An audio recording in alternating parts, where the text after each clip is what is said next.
പറയാനായിട്ട് നമ്മുടെ സംസ്ഥാന ചീഫ് കോർഡിനേറ്റർ, ഗാർഹിത്യത്തിന്റെ സംസ്ഥാന ചീഫ് കോർഡിനേറ്ററായ ശ്രീജ നമ്പൂതിരിയെ ക്ഷണിച്ചു.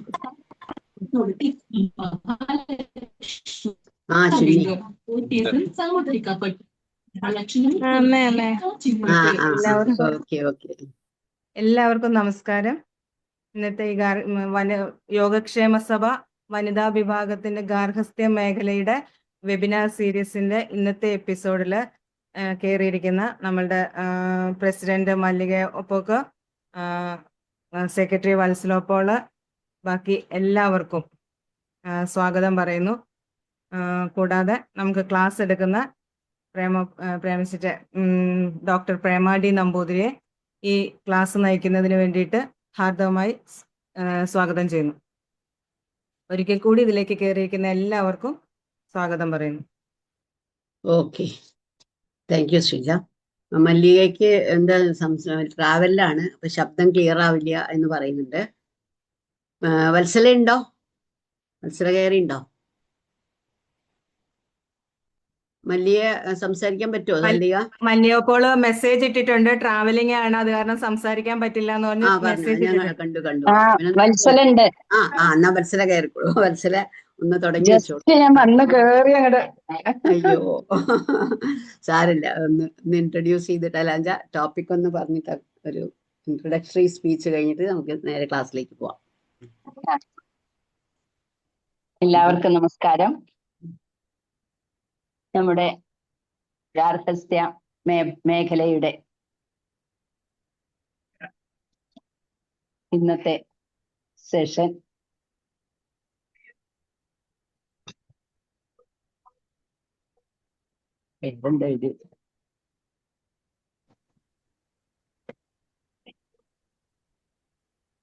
നമുക്ക് നമ്മുടെ എല്ലാമായ പ്രേമേടുത്തി ഇതിനു മുമ്പ് 2 ക്ലാസ്സുകൾ സംഘടിപ്പിച്ചിരുന്നു. വളരെ വിലയേറിയ, നമുക്ക് എല്ലാവർക്കും പ്രയോജനകരമായ ഒരു ക്ലാസ് ആയിരുന്നു എന്ന് പറയാതെ വയ്യ. അതിന്റെ കണ്ടിന്യൂഷൻ എന്ന നിലയിൽ നമ്മള് ഓരോ കുടുംബത്തിലുള്ളവരും, അതായത് ഇന്നിപ്പോ കുട്ടികളും വലിയവരും എല്ലാവരും അറിഞ്ഞിരിക്കേണ്ട കാര്യങ്ങൾ വളരെ ഭംഗിയായ രീതിയിൽ നമുക്ക് പരിചയപ്പെടുത്തിക്കൊണ്ട് ഇന്നത്തെ സെഷൻ എല്ലാവിധ ആശംസകളും നേർന്നുകൊണ്ട് നമ്മുടെ ഇന്നത്തെ ഈ ക്ലാസ് കേൾക്കുന്നവർക്കും അല്ലാത്തവർക്ക് കേൾക്കാൻ പറ്റാത്തവർക്ക് നമ്മൾ റെക്കോർഡ് ചെയ്യുന്നുണ്ട്. അപ്പോൾ എല്ലാവർക്കും പ്രയോജനകരമാകത്തക്ക വിധത്തിൽ മാക്സിമം ഞാൻ ഇങ്ങനത്തെ ഓരോ ക്ലാസ്സുകൾ സംഘടിപ്പിക്കുമ്പോൾ അതിന്റെ പ്രാധാന്യം മനസ്സിലാക്കിയിട്ട് നമ്മൾ എല്ലാവരും അതിൽ അറ്റൻഡ് ചെയ്യേണ്ടതാണ്. അത് നമുക്ക് ഓരോരുത്തർക്കും പ്രയോജനകരമാകുന്ന ഓരോ ഇതാണ്. പ്രത്യേകിച്ചും പ്രേമേടുത്തി അത് വളരെ ഭംഗിയായി ചിട്ടപ്പെടുത്തി അത് ഇത്രയും ഭംഗിയായിട്ട് അവതരിപ്പിക്കാൻ പറ്റുന്ന വേറൊരാള് നമ്മുടെ ഈ സംഘടനയിൽ തന്നെ ഉണ്ടോ എന്ന് സംശയമാണ്. അത്രയും വിലപ്പെട്ട കാര്യങ്ങളാണ് നമുക്ക് പറഞ്ഞു തരാൻ പ്രേമേടുത്തി ഇന്ന് തയ്യാറായിട്ടുള്ളത്. നമുക്ക് എന്തായാലും എല്ലാവിധ ആശംസകളും നേർന്നുകൊണ്ട് നമുക്ക് പരിപാടിയിലേക്ക് കടക്കാം. താങ്ക് യു വത്സലെ. നമുക്കങ്ങ് തുടങ്ങാം, കാരണം വെറുതെ സമയം കളയണ്ട. അപ്പോൾ ഇതുവരെ കയറിയിരിക്കുന്ന എല്ലാവർക്കും എൻ്റെ വക ഒരു നമസ്തേ. നിങ്ങൾ എത്രയും പേര് വന്നതിൽ എനിക്ക് ഭയങ്കര സന്തോഷമുണ്ട്. പലപ്പോഴും നമ്മൾ ഒരു ഗ്രൂപ്പിലൊക്കെ കയറി കഴിഞ്ഞാൽ കാണാം 5-10 പേര് അല്ലെ 20-25 പേര് മാത്രം ഒതുങ്ങി നിൽക്കുന്ന ഒരു ഓഡിയൻസ് ആയിരിക്കും, അല്ലെങ്കിൽ കേൾവിക്കാരായിരിക്കും. ഇപ്പോൾ ഇത്രയും പേരുണ്ടെന്നുള്ളത്. വെൽക്കം അഞ്ജലി. ഓക്കെ, അപ്പം ഞാൻ സംസാരിക്കുന്നതിൻ്റെ ഇടയ്ക്ക് എന്തെങ്കിലും ചോദ്യങ്ങളുണ്ടെങ്കിൽ നോക്കി വെക്കാം. അവസാനം നമുക്ക് ഞാൻ 9 മണി നമസ്കാരമുണ്ട്. അപ്പോൾ അത് കഴിഞ്ഞിട്ട് നമുക്കൊരു 9 മണി 9:10 9:10 ക്ലാസ്സിൽ നിർത്തിയിട്ട് നമുക്കൊരു അരമണിക്കൂർ ഇന്ററാക്ഷന് വേണ്ടി മാറ്റിവെക്കാം. അപ്പം ഏറ്റവും ചുരുങ്ങിയ കാര്യങ്ങളെ ഞാൻ പറയുന്നുള്ളൂ. ബാക്കിയൊക്കെ നിങ്ങൾ വേണ്ടവർ ലിറ്ററേച്ചർ നോക്കിയിട്ട് കൂടുതൽ നോളജ് ചെയ്യേണ്ടി വരും, അക്വയർ ചെയ്യേണ്ടി വരും. അപ്പൊ എന്തായാലും ഗാർഹസ്ഥ്യം മേഖലയിൽ വന്നിട്ട് ഇത്രയെങ്കിലുമൊക്കെ കാര്യങ്ങൾ ചെയ്യാൻ പറ്റി എന്നുള്ളതിന്റെ ഒരു ചാരിതാർത്ഥ്യം എനിക്കുണ്ട്. അത് ഞാൻ ഏറ്റവും കൂടുതൽ നന്ദി പറയുന്ന വത്സലയോട് തന്നെയാണ്. വത്സലയും മല്ലികയും രണ്ടുപേരും എൻ്റെ ഒപ്പം തന്നെ എൻ്റെ എല്ലാ സപ്പോർട്ടും തരുന്ന ശ്രീജ, പിന്നെ ബാക്കി എല്ലാ മെമ്പേഴ്സ് എല്ലാവരോടുള്ള നന്ദിയും കൂടെ ഞാനിവിടെ പറയുകയാണ് ആദ്യം തന്നെ. അപ്പൊ ഇതില് നമ്മളിപ്പം 4ാമത്തെ എപ്പിസോഡാണിത്. കാരണം നമ്മൾ ഒരു സീരീസ് ആയിട്ടാണ് പോയിരിക്കുന്നത്. എന്താന്ന് വെച്ച് കഴിഞ്ഞാല് അതായത് പ്രീ മാരിറ്റൽ കൗൺസിലിങ്ങിലാണ് നമ്മൾ തുടങ്ങിയത്. അതൊരു ഇൻട്രഡക്ഷൻ മാത്രമായിരുന്നു, റെലവൻസ്. കാരണം എന്തിനാണ് പ്രീ മാരിറ്റൽ കൗൺസിലിംഗ്? നമ്മൾ പ്രീ മാരിറ്റൽ കൗൺസിലിങ്ങിലേക്ക് പോയിട്ടേ ഇല്ല. കാരണം അത് നമ്മൾ ചെയ്യുകയാണെങ്കിൽ അതൊരു ടാർഗറ്റഡ് ഗ്രൂപ്പിന് വേണം ചെയ്യാനായിട്ട്. നമ്മൾ വെറുതെ അത് ഓക്കെ, താങ്ക് യു. അപ്പൊ നമ്മളൊരു ഇതായിട്ട് തന്നെ പോകണം. അപ്പൊ അതുകൊണ്ട് പ്രീമാരിറ്റൽ കൗൺസിലിംഗ് എന്തിനാണ് എന്നുള്ളത് ഇപ്പൊ നമ്മളിവിടെ ഇരിക്കുന്ന മിക്കവാറും മുത്തശ്ശിമാരും അമ്മമാരും, കാരണം കുറച്ച് ഒരു മിലീനിയൽ അമ്മമാരാണ് നമ്മളെല്ലാവരും, അമ്മമാരും മുത്തശ്ശിമാരും. അപ്പൊ അവരൊന്നും അറിയാൻ വേണ്ടി മാത്രമാണ് ആ ഒരു ഇൻട്രഡക്ഷറി ക്ലാസ് മാത്രമായിരുന്നു റെലവൻസ് ഓഫ് പ്രീമാരിറ്റൽ കൗൺസിലിംഗ്. നിങ്ങളുടെയൊക്കെ കുട്ടികളെ മക്കളൊക്കെ മാരേജിന്റെ മുമ്പേ ഇതുപോലൊരു സെഷൻ അറ്റൻഡ് ചെയ്താൽ നല്ലതായിരിക്കും. അതിന് നമുക്ക് എന്തെങ്കിലും ഒരു സംവിധാനം ഉണ്ടാക്കണം എന്ന് തന്നെ നമ്മൾ വിചാരിക്കുന്നുണ്ട്. ഒരു കൗൺസിലിംഗ് സെന്റർ തുടങ്ങിയിട്ട് അതിന്റെ അണ്ടറിൽ നമുക്കൊരു പ്രീമാരിറ്റൽ കൗൺസിലിംഗ് ചെയ്യാം, സെഷൻ വെക്കാം, അല്ലെങ്കിൽ ഇൻഡിവിജ്വൽ കൗൺസിലിംഗ് കൊടുക്കാം എന്നൊക്കെ ഭാവിയിൽ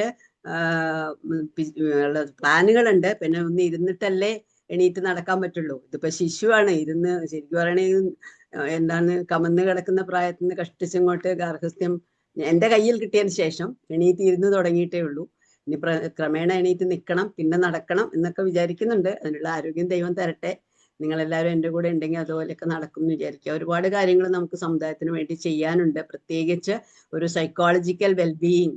അത് ആ ഒരു കാര്യം മാത്രമേ ഞാൻ എടുക്കുന്നു. ബാക്കി എക്കണോമിക് വെൽബീയിങ്ങും അതൊക്കെ നമുക്കുണ്ട്. പക്ഷെ ഈ ഒരു സൈക്കോളജിക്കൽ വെൽബീയിങ് നമ്മുടെ ഇടയിൽ ഒരുപാട് ഇമ്പ്രൂവ് ചെയ്യേണ്ട ഒരു കാര്യമാണ്. അതുകൊണ്ട് മാത്രമാണ് നമ്മൾ ഇങ്ങനെ ഒരു ഫാമിലി ലൈഫ് എഡ്യൂക്കേഷൻ വിഷൻ ആക്കിക്കൊണ്ട് ഈ ഗാർഹസ്ഥ്യം എന്ന മേഖല.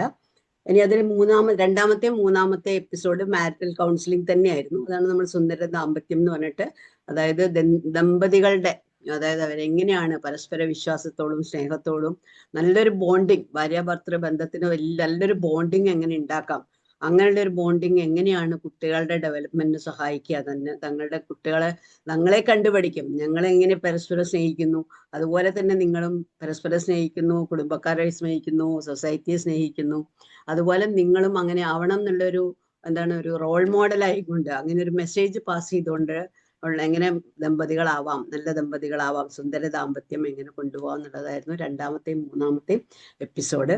ഇനി അതിൻ്റെ ഒരു തുടർച്ചയായിട്ടാണ് ഇപ്പൊ സുന്ദര ദാമ്പത്യത്തിൽ എത്തി നിൽക്കുന്നവർക്ക് പ്രത്യേകിച്ച് യങ് മദേഴ്സിന് ഇപ്പൊ ഏറ്റവും വലിയൊരു പ്രശ്നമാണ് കുട്ടീനെ എങ്ങനെ വളർത്തും. കാരണം എന്തൊക്കെ ചെയ്തു കൊടുക്കണം, എന്തൊക്കെ ചെയ്യണ്ട എന്നുള്ളതിനെ പറ്റിയൊന്നും യങ് മദേഴ്സിനാണ് ചേരിക്കുന്നത്. ഞാൻ പ്രത്യേകം പറഞ്ഞിട്ടുണ്ട്, യങ് മദേഴ്സ് ആണ് ഇതിനകത്ത് ചേരേണ്ടത്. അതായത് ഒരു 10 വയസ്സോ അല്ലെങ്കിൽ 20 വയസ്സ് വേണം. 10 വയസ്സിൽ താഴെയുള്ള കുട്ടികളുടെ അമ്മമാർക്കാണ് ഞാൻ ഇന്നത്തെ ഫോക്കസ്. കാരണം അതാണ് ചൈൽഡ് ഡെവലപ്മെന്റിനെ പറഞ്ഞിട്ടുള്ളൂ, അല്ലാണ്ട് അതിന് മുകളിലേക്കുള്ളത് പറഞ്ഞിട്ടില്ല.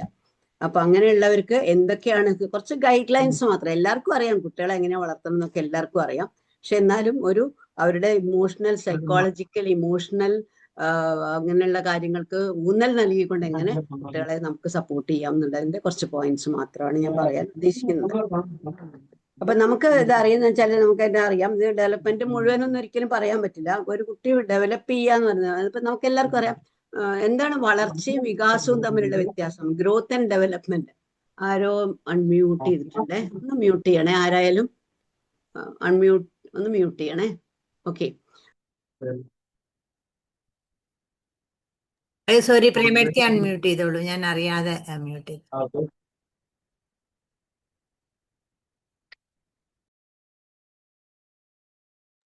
ഓക്കെ. അപ്പൊ നമ്മൾ എന്താ വെച്ചാൽ ഡെവലപ്മെന്റ് എന്നാണ് നമ്മൾ, ചൈൽഡ് ഗ്രോത്ത് അല്ല നമ്മൾ പറയുന്നത്, ചൈൽഡ് ഡെവലപ്മെന്റ് എന്നാണ് ഇതിന്റെ ടൈറ്റിൽ തന്നെ. അപ്പൊ എന്താണ് ഗ്രോത്തും ഡെവലപ്മെന്റും തമ്മിലുള്ള ഒരു വ്യത്യാസം തന്നെ പലർക്കും അറിയാം എന്താണെന്ന്. എന്നാലും എന്താന്ന് വെച്ചാൽ ആ ഗ്രോത്ത്, ആ വളർച്ച രണ്ടും വളർച്ചയാണ്. പക്ഷെ നമ്മൾ സാധാരണ വെറും വളർച്ച എന്ന് പറയുമ്പോൾ ഒരു ശാരീരിക വളർച്ച മാത്രമാണ് ഉദ്ദേശിക്കുന്നത്. അതേസമയത്ത് ഡെവലപ്മെന്റ് എന്ന് പറയുന്നത് അതൊരു അൺഫോൾഡിങ് ഓഫ് ദ, അതായത് നമ്മളുടെ കഴിവിനെ, നമ്മുടെ ഉള്ളിലുള്ള വികാരങ്ങളെ, കഴിവിനെ എല്ലാം ഒരു അൺഫോൾഡ് ചെയ്ത് അതിനൊക്കെ ഒരു ഓപ്പൺ ആക്കി കൊണ്ടുവന്ന ജീവിതം അതിന് വളരുന്നതിനാണ് ഒരു ഡെവലപ്മെന്റ് എന്ന് പറയുന്നത്. ഓരോ മേഖലയിലുമുള്ള ഡെവലപ്മെന്റ്. അപ്പൊ അതിൽ എന്തൊക്കെ വരുന്ന വെച്ചാൽ സാധാരണ നമ്മളിപ്പോ ഒരു എന്താണ് അതിൽ ലേണിംഗ്, അൺലേണിംഗ്, റീലേണിംഗ് എന്നൊക്കെ പറയുന്നുണ്ട്. അന്ന് അത്ര വിശദമായിട്ട് പോണ്ട. അപ്പൊ ഏതൊക്കെ മേഖലകളിലാണ് ഈ വളർച്ച? ശാരീരിക വളർച്ച തീർച്ചയായിട്ടും ഇമ്പോർട്ടന്റ് ആണ്. പക്ഷെ അതിന്റെ കൂടെ തന്നെ നമ്മൾ പറയുന്നത് physical, cognitive, social, emotional, communication, spiritual, അതായത് ഈ മേഖലകളിലെല്ലാം ശാരീരിക വളർച്ച വേണം. അത് നമ്മൾ ഭയങ്കര കോൺഷ്യസ് ആണ്. അപ്പൊ ഞാൻ പറയാൻ പോണല്ലോ, അയ്യോ കുട്ടിക്ക് തൂക്കം പോരാ, കുട്ടിക്ക് പൊക്കം പോരാ, കുട്ടിക്ക് അതാണ്, കുട്ടിക്ക് അങ്ങനെ, അയ്യോ നമ്മൾ പാരന്റ്സ് ആർ മോർ കോൺഷ്യസ്. മനുഷ്യരാണെങ്കിൽ എന്താണ്, ഒരു കുട്ടി മെലിഞ്ഞുകൊണ്ട് ഇതിന് തിന്നാൻ കൊടുക്കുന്നില്ലേ, അതിനെന്താണ് ഇതെന്തെങ്ങനെ മെലിഞ്ഞിരിക്കുന്നത്, അയ്യോ കണ്ടാൽ 5 വയസ്സായി തോന്നില്ല കേട്ടോ. അത് കേൾക്കുമ്പോഴേക്കും പാരന്റ്സിന് അങ്കലാപ്പായി. അപ്പൊ ശാരീരിക വളർച്ച, അതുപോലെ തന്നെ നമ്മള് ആരോഗ്യം, ഒരു ചെറിയ അസുഖം വരുമ്പോഴത്തേക്കും നമ്മൾ എന്താണ് ഭയങ്കര, അയ്യോ പനി വന്നു, ഇനി എന്താ ചെയ്യുക, ഡോക്ടറെ അടുത്ത് കൊണ്ടുവന്നു, ഓടുന്നു, ആങ്ഷ്യസ് ആവുന്നു. അപ്പൊ ഈ 2 കാര്യങ്ങളാണ് നമ്മൾ ഇന്നത്തെ സാധാരണ അമ്മമാര്, ഞാനടക്കം അങ്ങനെ ആയിരുന്നു. പക്ഷെ ഞാൻ ഇപ്പൊ കുറച്ചും കൂടി ഈ സൈക്കോളജി ഒക്കെ പഠിച്ച് കൗൺസിലിംഗ് ഒക്കെ പ്രാക്ടീസ് ചെയ്തതിന് ശേഷം എനിക്ക് മനസ്സിലായി, ഈ ഫിസിക്കൽ വളർച്ചയോടൊപ്പം തന്നെ കുട്ടികൾക്ക് ഒരു കോഗ്നിറ്റീവ് അല്ലെ സൈക്കോ സോഷ്യൽ ഡെവലപ്മെന്റും കൂടെ വളരെ അത്യാവശ്യമാണ്.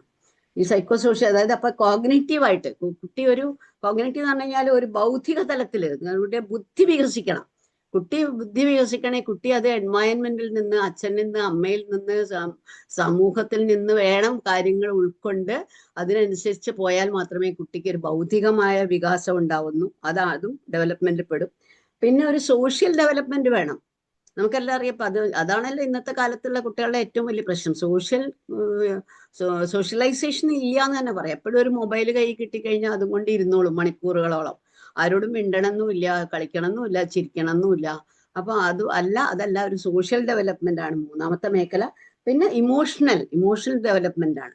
കുട്ടിക്ക് വൈകാരികമായിട്ട് ഓരോ പ്രായത്തിനും അനുസരിച്ച വൈകാരിക ബുദ്ധി, ഇമോഷണൽ ഇന്റലിജൻസ് വേണം. കാര്യങ്ങൾ എങ്ങനെ നേടിയെടുക്കാം, എന്റെ പ്രതിസന്ധികൾ എങ്ങനെയാണ് ഞാൻ തന്നെ തരണം ചെയ്യേണ്ടത്, ഏതൊരു സാഹചര്യത്തിലും എനിക്ക് എങ്ങനെ ജീവിക്കാൻ പറ്റും എന്നത് ചെറുതായിട്ട് വളർന്നു വരുന്നതാണ് എന്ത് പറയുന്നത് ഇമോഷണൽ ഡെവലപ്മെന്റ്. പിന്നെ ഓഫ് കോഴ്സ് നമ്മൾ സ്ഥിരം പറയുന്ന വർത്തമാനം, കമ്മ്യൂണിക്കേഷൻ ഉണ്ട്, സ്പിരിച്വൽ ഉണ്ട്, ആധ്യാത്മികം തീർച്ചയായിട്ടും. അങ്ങനെയുള്ള ഇതെല്ലാം കൂടിയതാണ് എന്ത് ഡെവലപ്മെന്റ് എന്ന് പറയുന്നത്. അപ്പൊ ഞാനിപ്പോ ചൈൽഡ് ഡെവലപ്മെന്റ് എടുക്കാനുള്ള പ്രധാന കാരണം മറ്റതിന്റെ കണ്ടിന്യൂഷൻ ആയതുകൊണ്ടാണ്. അപ്പൊ ഇന്നത്തെ ചൈൽഡ് ഡെവലപ്മെന്റ് എന്ന് പറയുമ്പോൾ നമുക്കറിയാം, ഒരു 25 വർഷത്തിന് മുമ്പേ ഉണ്ടായ ഒരു കുട്ടിയും ഇന്നുണ്ടായ ഒരു കുട്ടിയും തമ്മിൽ അവരുടെ സൈക്കോ സോഷ്യൽ ഡെവലപ്മെന്റ് ഭയങ്കര വ്യത്യാസമാണ്. കാരണം അവർ വളരുന്ന സാഹചര്യം വളരെ വ്യത്യാസമാണ്. അപ്പൊ ഇന്ന് നിങ്ങളെല്ലാവരും കേട്ടിട്ടുണ്ടോ എന്ന് അറിയില്ല, ഒരു 3 ജനറേഷനാണ് ഇപ്പൊ പറയുന്നത്. മില്ലേനിയൽസ്, ജെൻസി, ജെൻ ആൽഫ എന്നാണ് പറയുന്നത്. ഇപ്പൊ പ്രിയ നാരായണനൊക്കെ ഇതിന് നല്ല ക്ലാസ്സുകൾ കൊടുത്തതാണ് കഴിഞ്ഞ പ്രാവശ്യം. പ്രിയ ഉണ്ടോന്ന് എനിക്ക് അറിഞ്ഞൂടാ. പ്രിയ കൊടുത്തു, ഷീല കൊടുത്തു, അങ്ങനെ ഒരുപാട് പാരന്റിങ്ങിന്റെ ക്ലാസ്സുകൾ ഞാൻ കേട്ടിട്ടുണ്ട്. പക്ഷെ ഞാൻ ഇതിൽ കുറച്ചും കൂടി ഒരു സൈക്കോ സോഷ്യൽ ഡെവലപ്മെന്റിന് ഇമ്പോർട്ടൻസ് കൊടുത്തോണ്ടാണ് ഈ ഒരു ടോക്ക് ഞാൻ. അല്ലാണ്ട് ടിപ്പിക്കൽ അതോറിറ്റേറിയൻ, പെർമിസീവ് ആ ഒരു പാരന്റിങ് അല്ല ഞാൻ ഇവിടെ ഉദ്ദേശിച്ചത്. കാരണം അതൊക്കെ എല്ലാവർക്കും അറിയാവുന്ന കാര്യങ്ങളാണ്. അത് പിന്നെ വീണ്ടും പറയുന്നതിൽ അർത്ഥമില്ല. അതുകൊണ്ടാണ് ഞാൻ ഇങ്ങനെ ഒരു സൈക്കോ സോഷ്യലിലേക്ക് പോകാനുള്ള പ്രധാന കാരണം. മാനസിക വളർച്ച, സോഷ്യൽ വളർച്ചയും കൂടെ വേണം എന്നുള്ളതാണ്. അപ്പൊ ഈ ജെൻസി, ജെൻ ആൽഫ ഈ കുട്ടികളെ കൊണ്ടാണ് ഇപ്പൊ നമുക്കറിയാം, നമുക്കൊരു 35 വർഷം മുമ്പേ ഒരമ്മയും ഒരു കുട്ടിയെയും കൊണ്ട് ഒരു കൗൺസിലിങ്ങിന് വന്നിട്ടില്ല. ഇപ്പൊ എന്റെ മൂത്ത മകന് 40 വയസ്സായി. പക്ഷെ ഞാൻ അവനെയും കൊണ്ട് കൗൺസിലിങ്ങിനൊന്നും ഞാൻ പോയിട്ടില്ല. അത്യാവശ്യം ഞാൻ തന്നെ കൈകാര്യം ചെയ്തിട്ടുണ്ട്. പക്ഷെ ഇപ്പൊ അങ്ങനെയല്ല. കാരണം ഇപ്പൊ ജെൻസിയാണ് ഏറ്റവും പ്രശ്നമായിട്ട് വരുന്നത്. കാരണം മൊബൈൽ അഡിക്ഷൻ, എല്ലാ തരത്തിലുള്ള അഡിക്ഷൻ, ഭയങ്കര വാശി, വൈരാഗ്യം, ഭയങ്കര പ്രതികാരം, അങ്ങനെയുള്ള ഒരു വല്ലാത്ത രീതിയിൽ പോകുന്ന അങ്ങനെയുള്ള കുട്ടികളെയും കൊണ്ട് ഒരുപാട് പാരന്റ്സ് നമുക്ക് കൗൺസിലിംഗ് വരുന്നുണ്ട്. അപ്പൊ അവരുടെ ആ ജെൻസിയിലേക്ക് ഞാനിപ്പോ പോകുന്നില്ല. അപ്പൊ ഇത് 3 തമ്മിൽ എന്താ വ്യത്യാസം? 1996 മുമ്പ് വരെ ജനിച്ചവരെയാണ് ശരിക്കും നമ്മൾ മില്ലേനിയൽസ് എന്ന് പറയുന്നത്. അപ്പൊ ഇപ്പൊ എന്റെയൊക്കെ മക്കളൊക്കെ മില്ലേനിയൽസ് ആണ്. അതുകൊണ്ട് നമുക്ക് ഇനിയിപ്പോ അങ്ങനെ അവരെ പറ്റി പറയാനില്ല എന്നാണ് എനിക്ക് തോന്നുന്നത്. പിന്നെ ജെൻ സി എന്ന് പറയുന്നത് ജെൻ സി എന്ന് ഇപ്പൊ നമുക്കറിയാലോ, നേപ്പാളിലൊക്കെ വലിയ പ്രശ്നം ഉണ്ടാക്കി ജെൻ സി ആൾക്കാരാണല്ലോ. യുവാക്കൾ എന്ന് തന്നെ പറയാൻ വേണമെങ്കിൽ ഇപ്പോഴത്തെ ഇന്നത്തെ യുവാക്കള് 1997 മുതൽ 2013 വരെ ജനിച്ചവരാണ് ജെൻ സി എന്ന് പറയുന്നത്. അതും കഴിഞ്ഞ് 2014 ശേഷം, അല്ലാണ്ട് 13 ശേഷം ഉള്ളവരാണ് ജെൻ ആൽഫ എന്ന് പറയുന്നത്. ഒരുപാട് സൈക്കോളജിക്കൽ സ്റ്റഡീസ് ഇതിനെ പറ്റി നടന്നിട്ടുണ്ട്. അപ്പൊ ഇവരൊക്കെ പറയുന്നത് ജെൻ സി ആണ് ഏറ്റവും വിഷമം പിടിച്ചൊരു ജനറേഷൻ എന്ന് പറയുന്നത്.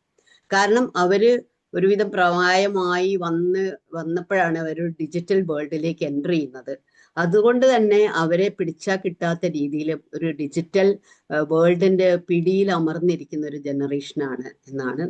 ഇതൊക്കെ ഞാൻ പറയണതല്ല, എനിക്ക് കിട്ടിയ ലിറ്ററേച്ചറിൽ നിന്ന് എനിക്ക് കിട്ടിയതാണ്. ഞാനൊരു ബുക്ക്, ഒരു ആർട്ടിക്കിൾ വായിച്ചു, comparison between Gen Z and Gen Alpha. അതിൽ പറയുന്നത് Gen Alpha is far better than Gen Z എന്നാ പറയുന്നത്. ജെൻ ആൽഫയിലെ കുട്ടികൾക്ക് കുറേയും കൂടി കാര്യബോധമുണ്ട്. ജെൻ ആൽഫ എന്ന് പറയുമ്പോൾ 2014 മുതൽ ഇപ്പം 10-14 വയസ്സ് വരെ. പക്ഷെ അവർ പറയണത് നമുക്കറിയില്ല, അവർക്ക് ഒരുപാട് കാര്യബോധങ്ങളുണ്ട്. സ്ക്രീൻ അഡിക്ഷൻ ഒക്കെ ആണെങ്കിലും അവർക്ക് കാര്യം മൊബൈലൊക്കെ നോക്കിയിരിക്കും. പക്ഷെ മൊബൈൽ നോക്കുന്നതും അവർ പലപ്പോഴും പഠിത്ത കാര്യത്തിലായിരിക്കണം. അതല്ലെങ്കിൽ തന്നെ എവിടെ നിർത്തണം എന്നുള്ളത് അറിയാം. അറ്റ്ലീസ്റ്റ് പാരന്റ്സ് പറയുമ്പോൾ അവര് ഇത് നല്ലതല്ല എന്ന് പറഞ്ഞു കൊടുക്കും, പണിഷ്മെന്റ് അല്ല, പറഞ്ഞു കൊടുക്കുമ്പോൾ അവർ മനസ്സിലാക്കുന്നുണ്ട് എന്നൊക്കെയാണ് ഒരുപാട് റിസർച്ചുകൾ കണ്ടെത്തിയിരിക്കുന്നത്. അതേസമയത്ത് ജെൻ സി എന്ന് പറയുന്നത് ഒരിക്കലും അങ്ങോട്ട് പറഞ്ഞാൽ അവർക്ക് മനസ്സിലാവില്ല. അവരുടേതായ രീതിയിൽ പോകുന്നു, അങ്ങനെ വഴിതെറ്റി പോകുന്നൊരു ജനറേഷൻ. എല്ലാവരും അല്ല ഞാൻ പറയുന്നത്, വളരെ അങ്ങനെ ഉണ്ട് എന്നത് ലിറ്ററേച്ചർ പറയുന്നുണ്ട്. അതിൽ ആഗോള പ്രതിഭാസമാണ്, ഇവിടെ മാത്രമല്ല. പക്ഷെ ജെൻ ആൽഫ, ഇവർ പറയുന്നത് ജെൻ ആൽഫ വളരെ കാര്യപ്രാപ്തി ഉള്ളവരായിട്ടാണ് വളരുക എന്നാണ് സൈക്കോളജിസ്റ്റും ചൈൽഡ് സ്പെഷ്യലിസ്റ്റും ഒക്കെ പറയുന്നത്. എനിക്ക് അറിഞ്ഞുകൂടാ. എന്തായാലും എൻ്റെ കൊച്ചുമക്കളെ 2 പേരും ജെൻ ആൽഫക്കാരാണ്. വലിയ ഇതൊന്നും ഇല്ലാണ്ട് ഇപ്പൊ എൻ്റെ ഡോക്ടറിൽ കയറിയിട്ടുണ്ട്. പക്ഷെ ഒരുവിധം അങ്ങനെ വലിയ പ്രശ്നങ്ങളൊന്നും ഉണ്ടാക്കുന്ന പിള്ളേരല്ലെന്ന് എനിക്ക് തോന്നുന്നു. കുറച്ച് കാര്യബോധമൊക്കെ ഉള്ള പിള്ളേരാണ്. എനിവേ, അപ്പൊ അത് ഞാൻ അതിൻ്റെ ആ ഒരു ഡിഫറൻസ് ഒന്നും ഇപ്പൊ ഞാൻ പറയുന്നില്ല. അതിൽ ഒരുപാട് ഇവരെങ്ങനെ പാരന്റിങ് നടത്തണം, നമ്മൾ പഴയ കാലത്ത് ഉള്ള ആ ഒരു എന്താണ്, എൻ്റെ അച്ഛൻ എന്നെ എങ്ങനെയാ വളർത്തിയത്, എൻ്റെ അമ്മ എങ്ങനെയാണ് വളർത്തിയത്. അതുകൊണ്ട് നമുക്കറിയാം, പണ്ടൊക്കെ ഒരു 2 വയസ്സായ കുട്ടിയൊക്കെ അടി കിട്ടിയിട്ട് 1.5 വയസ്സിനൊക്കെ ഞാൻ കണ്ടിട്ടുണ്ട്. എൻ്റെ ഒരു കസിൻ, ചെറിയ കുട്ടിയാണ്, അതിന് എന്തോ വാശി പിടിച്ച് നല്ല അടി വെച്ചു കൊടുത്തു. ഒന്ന് ആലോചിച്ച് 1.5 വയസ്സുള്ള ഒരു കുട്ടിക്ക് എന്തിനാ അടി കിട്ടിയത് അതിന് മനസ്സിലാക്കാൻ പറ്റുമോ? ഇല്ല. അപ്പൊ അങ്ങനെ നമ്മൾ 2 വയസ്സ് വരെ നമ്മൾ പറയില്ലേ, രാജാവിനെ പോലെ കൊണ്ട് നടക്കണം, അത്രയ്ക്കും സ്നേഹം മാത്രം കൊടുത്ത് വേണം. എന്ന് വെച്ചിട്ട് കരയുമ്പോൾ ഓടിപ്പോയി എടുക്കണം എന്നല്ല, കുറച്ച് കരഞ്ഞോട്ടെ, അതൊക്കെ ഞാൻ വരുന്നുണ്ട് ആ കാര്യത്തിലേക്കൊക്കെ. അപ്പൊ അതാണ് പറയണത്. അപ്പൊ ആ ഒരു പഴയ രീതിയിൽ നിന്ന്, അതാണ് സൈക്കിൾ ബ്രേക്കിംഗ് എന്നാണ് പറയുന്നത്. നമ്മൾ വളർന്ന രീതിയിൽ നിന്നോ, നമ്മളെ മൂത്ത കുട്ടികൾ, നമ്മുടെ അമ്മമാരായപ്പോ അതിൽ നിന്നും മാറി ചിന്തിച്ചിട്ട് കുട്ടികളെ കുറച്ചും കൂടി അങ്ങനത്തെ ശിക്ഷകൾ ഒഴിവാക്കിക്കൊണ്ട് കുട്ടികളെ, ഒരു parent should be guides to the children എന്നാണ് പറയുന്നത്. അവർ തന്നെ എന്ത് തീരുമാനം, ഇപ്പൊ ഇന്ന് സ്കൂള് ടൈം ടേബിൾ എടുത്തു വെക്കണം, അവർ തന്നെ എടുത്തു വെക്കട്ടെ. അവരെടുത്തു വെച്ച് കഴിയുമ്പോൾ നമുക്കൊന്ന് ഗൈഡ് ചെയ്യാം, ഒന്ന് കറക്റ്റ് ആണോ എന്ന് നോക്കാം. അങ്ങനെ അവർ തന്നെ ചെയ്യുന്ന ഒരു ഗൈഡിങ് ആയിട്ട് മാത്രം ആണ് പാരന്റ്സ് വേണ്ടത് എന്നാണ് അതിൽ പറയുന്നത്. അങ്ങനെ എല്ലാം ഒരു priority to their emotional validation ഒക്കെ കൊടുത്തുകൊണ്ട് വളർന്നതാണ്. ഇനി നമുക്ക് ശരിക്കും ഇതിലേക്ക് പോവാം. നമ്മൾ അതിന്റെ ടോപ്പിക്കിലേക്ക് തന്നെ പോവാണ്. ഞാനിപ്പോ ഇത്രയും കാര്യങ്ങൾ പറഞ്ഞെങ്കിലും ഇപ്പൊ ഈ എറിക് എറിക്സൺ നമ്മളിപ്പോ ഇത് പറഞ്ഞു. അപ്പൊ ഈ എറിക് എറിക്സൺ എന്ന് പറഞ്ഞ ഒരു പ്രസിദ്ധ സൈക്കോളജിസ്റ്റ് ആണ് ഈ സൈക്കോ സോഷ്യൽ ഡെവലപ്മെന്റ്, കുട്ടിയുടെ മാനസികവും സാമൂഹ്യവുമായ ഒരു development is also important as good as physical development എന്ന് പറഞ്ഞത്. ശാരീരിക വളർച്ച പോലെ തന്നെ. കാരണം കുട്ടിയുടെ പൊക്കവും വണ്ണവും അല്ലെങ്കിൽ വെയിറ്റ് പോരാ, ഇതുപോലെ പ്രധാനമാണ് കുട്ടിയുടെ ഓരോ ഏജിനനുസരിച്ച് അല്ലെങ്കിൽ ഓരോ മാസത്തിനനുസരിച്ച് വർഷത്തിനനുസരിച്ചുള്ള psycho social development. Psycho social development എന്ന് ഞാനത് എനിക്ക് എളുപ്പത്തിന് ഉപയോഗിക്കുകയാണ്. അതായത് മാനസികവും സാമൂഹികവും ഇമോഷണലും വൈകാരവുമായിട്ടുള്ള ഒരു ഡെവലപ്മെന്റിനാണ് സൈക്കോ സോഷ്യൽ ഡെവലപ്മെന്റ് എന്ന് പറയുന്നത്. അത് നമുക്ക് അളക്കാൻ പറ്റില്ല. അപ്പൊ ശാരീരിക വളർച്ച നമുക്ക് ഡെവലപ്മെന്റൽ മൈൽസ്റ്റോൺസ്, കുട്ടിയെ കൊണ്ടുപോയി കഴിഞ്ഞാൽ അവർ വെയിറ്റ് നോക്കും, പൊക്കം നോക്കും, അതൊക്കെ അവർക്ക് അളക്കാൻ പറ്റും. ഇത് അളക്കാൻ പറ്റില്ല. കുട്ടിയുടെ സൈക്കോ സോഷ്യൽ ഡെവലപ്മെന്റ് നമുക്ക് ഒരിക്കലും അളക്കാൻ പറ്റില്ല. വി ക്യാൻ ഒബ്സർവ്, നമുക്ക് നോക്കാം. 1 വയസ്സായ കുട്ടി എന്താ ചെയ്യുന്നത്, അല്ലെ ജനിച്ച ഉടനെയുള്ള കുട്ടി എന്തൊക്കെയാ ചെയ്യുന്നത്, അങ്ങനെ ഒബ്സർവ് ചെയ്ത് മാത്രമാണ് ആ കുട്ടിയുടെ പാരന്റിങ് നമ്മൾ കൊടുക്കേണ്ടതെന്നാണ് എറിക് എറിക്സൺ പറയുന്നത്. എറിക് എറിക്സൺ ഒരു കാര്യം കൂടെ പറയുന്നുണ്ട്. കാരണം ഓരോ ഏജിലും എറിക് എറിക്സൺ മൊത്തം ഒരാളുടെ ലൈഫിനെ, ഇതൊക്കെ ഇവർക്ക് ഇപ്പൊ ഈ സൈക്കോളജി ഒക്കെ പഠിച്ചവർക്ക് എല്ലാവർക്കും അറിയാം, അവർക്ക് ഇതൊരു ബോറിംഗ് ആയിരിക്കും, അത് കുഴപ്പമില്ല. അല്ലാത്തവർക്ക് വേണ്ടി ഒരു സിമ്പിൾ ആയിട്ട് പറയാണ്. എറിക് എറിക്സൺ പറയുന്നത് ഒരാളുടെ ലൈഫ് ടൈം കംപ്ലീറ്റ് നമ്മൾ പറയുകയാണെങ്കിൽ 8 സ്റ്റേജ് ആയിട്ടാണ് സൈക്കോ സോഷ്യൽ ഡെവലപ്മെന്റൽ സ്റ്റേജസ് എന്ന് പറഞ്ഞിട്ട് എറിക് എറിക്സൺ പറയുന്നത്. അതിൽ ഏകദേശം ആദ്യത്തെ 4 ചൈൽഡ്ഹുഡാണ്, ചൈൽഡിൽ വരും. പിന്നെ അങ്ങോട്ടുള്ളത് അഡോളസൻസ് ആണ്. അത് കഴിഞ്ഞ് കഴിഞ്ഞാൽ അഡൽട്ടാണ്. അഡൽട്ട് തന്നെ ഏർലി അഡൽട്ട് ഉണ്ട്, മിഡിൽ അഡൽട്ട് ഉണ്ട്, ഓൾഡ് അഡൽട്ട്, ലേറ്റ് അഡൽട്ട് എന്ന് പറയുമ്പോൾ വയസ്സായി. പണ്ടത് 60, അത് എൻ്റെ ഏജൊക്കെ ഇപ്പം അത്ര നമുക്ക് അറിയേണ്ട ആവശ്യമില്ല. ഇതൊക്കെ ശരിക്കും അറിയണമെന്നുണ്ടെങ്കിൽ കുറച്ചും കൂടി നന്നായിട്ടൊരു ക്ലാസ് നമുക്ക് കിട്ടണം. നമുക്ക് മനസ്സിലാക്കാം. ഇതൊക്കെ നല്ല രസമാണ് ശരിക്കും പറയുകയാണെങ്കിൽ. ഈ ഡെവലപ്മെന്റൽ വേളയിൽ പഠിക്കാൻ ഭയങ്കര സൈക്കോളജി പഠിക്കാൻ ഭയങ്കര രസമാണ്. ഒരു കോഴ്സാണ് നമ്മൾ പഠിക്കുന്നത്, ഒരു പേപ്പറാണ് ഡെവലപ്മെന്റൽ സൈക്കോളജി എന്ന് പറയുന്നത്. അതിലൊരു ചെറിയ ഒരു ഐസ്ബർഗിന്റെ അറ്റം മാത്രമേ ഞാനിപ്പോൾ പറയുന്നുള്ളൂ ഈ ചൈൽഡ് ഡെവലപ്മെന്റ് എന്ന് പറയുന്നത്. അപ്പൊ ഇതില് ഈ ഡെവലപ്മെന്റ് എന്ന് പറയുന്നത്, അപ്പൊ ഇതെന്താ വെച്ചാൽ ആ സ്റ്റേജസ് ഓഫ് ഡെവലപ്മെന്റില് ഡെവലപ്മെന്റൽ മൈൽ സ്റ്റോൺസ് എന്ന് പറയും. അത് ഈ ഒബ്സർവ് ചെയ്യാൻ പറഞ്ഞില്ല, സൈക്കോ സോഷ്യൽ ഡെവലപ്മെന്റ് നമ്മൾ ഒബ്സർവ് ചെയ്യാനേ പറ്റുള്ളൂ. അപ്പൊ എറിക് എറിക്സൺ പറഞ്ഞത് ആ ഡെവലപ്മെന്റൽ സ്റ്റേജസ് എന്തൊക്കെയാന്ന് വെച്ച് കഴിഞ്ഞാല്, ആദ്യം അതായത് പ്രീനേറ്റൽ പീരീഡ് പറയുന്നുണ്ട്, അമ്മയുടെ വയറ്റിലായിരിക്കുന്ന സമയത്ത് ഒരു ഡെവലപ്മെന്റ് പറയുന്നുണ്ട്. അപ്പോഴും ഒരു സൈക്കോ സോഷ്യൽ ഡെവലപ്മെന്റ് ഈ കുട്ടിക്ക് ഉണ്ടെന്നാണ് എറിക് എറിക്സൺ പറയുന്നത്. അതിപ്പോ നമുക്ക് നോക്കണ്ട, അതിനെപ്പറ്റി കുറെ ലിറ്ററേച്ചർ ഉണ്ട്, അത് ഞാൻ നോക്കിയിട്ടില്ല. പിന്നെ വരുന്നത് അതാണ്, പിന്നെ വരുന്നത് എന്താണ്, ഇൻഫൻസി ആണ്, ന്യൂ ബോൺ ആൻഡ് ഇൻഫൻസി. അപ്പൊ അതിൽ ന്യൂ ബോൺ ആയിട്ട് വരുന്നതാണ് ആദ്യത്തെ വരുന്നതാണ് ന്യൂ ബോൺ 0 to 2 weeks വരുന്നു. പിന്നെ അത് കഴിഞ്ഞ് കഴിഞ്ഞാൽ 2 ആഴ്ച ബേബിഹുഡ് ആണ്, 2 weeks to 2 years വരുന്നു. 2 years കഴിഞ്ഞ് കഴിഞ്ഞാൽ പിന്നെ ചൈൽഡ്ഹുഡായി, ഇൻഫൻസി കഴിഞ്ഞു, ബേബിഹുഡ് കഴിഞ്ഞു. പിന്നെ ചൈൽഡ്ഹുഡ് തന്നെ 3 മുതൽ 13 വയസ്സ് വരെയാണ് നമ്മൾ ചൈൽഡ്ഹുഡ് പറയണത്. പക്ഷെ അതിൽ തന്നെ 2 ഉണ്ട്, ഏർലി ചൈൽഡ്ഹുഡും ലേറ്റ് ചൈൽഡ്ഹുഡും ഉണ്ട്. അപ്പൊ അതിൽ ആദ്യത്തെയാണ് പ്രീ സ്കൂളേഴ്സ് എന്ന് പറയുന്നത്. അത് ജസ്റ്റ് ഒന്ന് മനസ്സിലാക്കിയാൽ മതി, ഇതൊന്നും ബൈഹാർട്ട് പഠിക്കാനൊന്നല്ല. ഏർലി എന്ന് പറയുന്നത് 2 മുതൽ 6 വയസ്സ് വരെ. അവരെയാണ് കൈകാര്യം ചെയ്യാൻ നമുക്ക് ഏറ്റവും വലിയ പ്രയാസം. ആ സ്റ്റേജ് സാറ്റിസ്ഫൈഡ് ആയിട്ട് കടന്നു കിട്ടിക്കഴിഞ്ഞാൽ ശരിക്കും പിന്നെ കുട്ടികൾ നന്നായിട്ട് വളർന്നോളും എന്നാണ് പറയുന്നത്. കാരണം ആ സമയത്താണ് അവരുടെ ഈ അബ്സോർബിങ് ബ്രെയിൻ ഇൻഫർമേഷൻ അബ്സോർബ് ചെയ്യുന്ന ഏറ്റവും കഴിവുള്ള ഒരു സമയമാണ് ഈ 2 to 6 years എന്ന് പറയുന്നത്.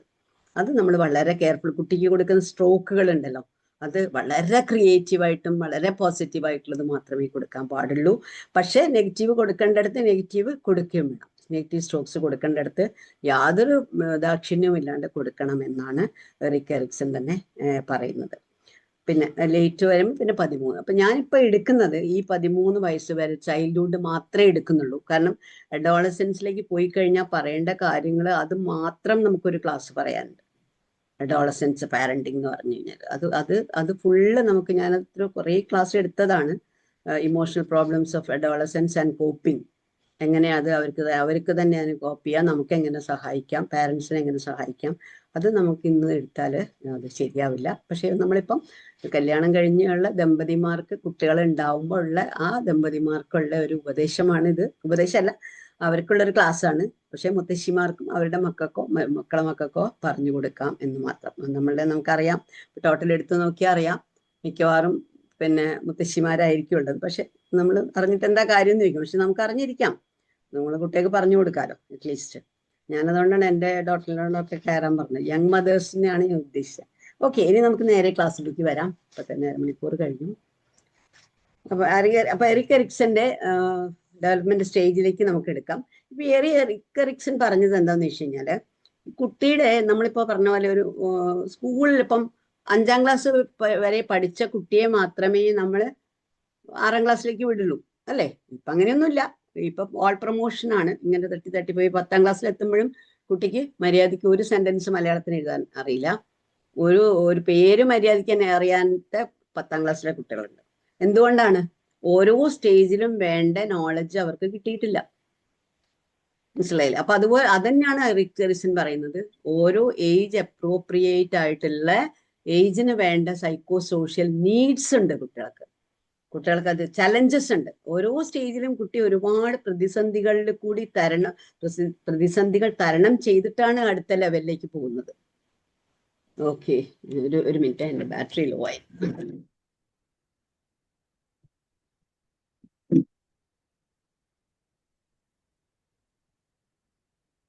ഇവിടെ ഞാൻ ഇപ്പൊ ആദ്യം ഒരു ഡീറ്റെയിൽ ആയിട്ടൊന്നും പറയുന്നില്ല. ഞാൻ പറഞ്ഞാല് റിക്കറേഷൻ തിയറി പറയുകയാണെങ്കിൽ തന്നെ ഒരു 4 പീരീഡ് 5 പീരീഡ് 5 അവർ വേണം. അപ്പൊ ഇതിൽ ഞാൻ പ്രധാനമായിട്ടും ഞാൻ ഇട്ടിരിക്കുന്നത്, കാരണം ഇത് മാത്രമേ ഉള്ളൂ, അതായത് കുട്ടിയുടെ സൈക്കോ സോഷ്യൽ നീഡ് എന്താണ്, അതെങ്ങനെയാ അവർ കാണിക്കുന്നുണ്ടാവുക, അതിൽ നമ്മളുടെ പാരൻസിന്റെ, ഞാനും ഒരു യങ് പാരന്റ് ആയിട്ട് അങ്ങ് മാറുകയാണ് കുറച്ച് സമയത്തേക്ക്.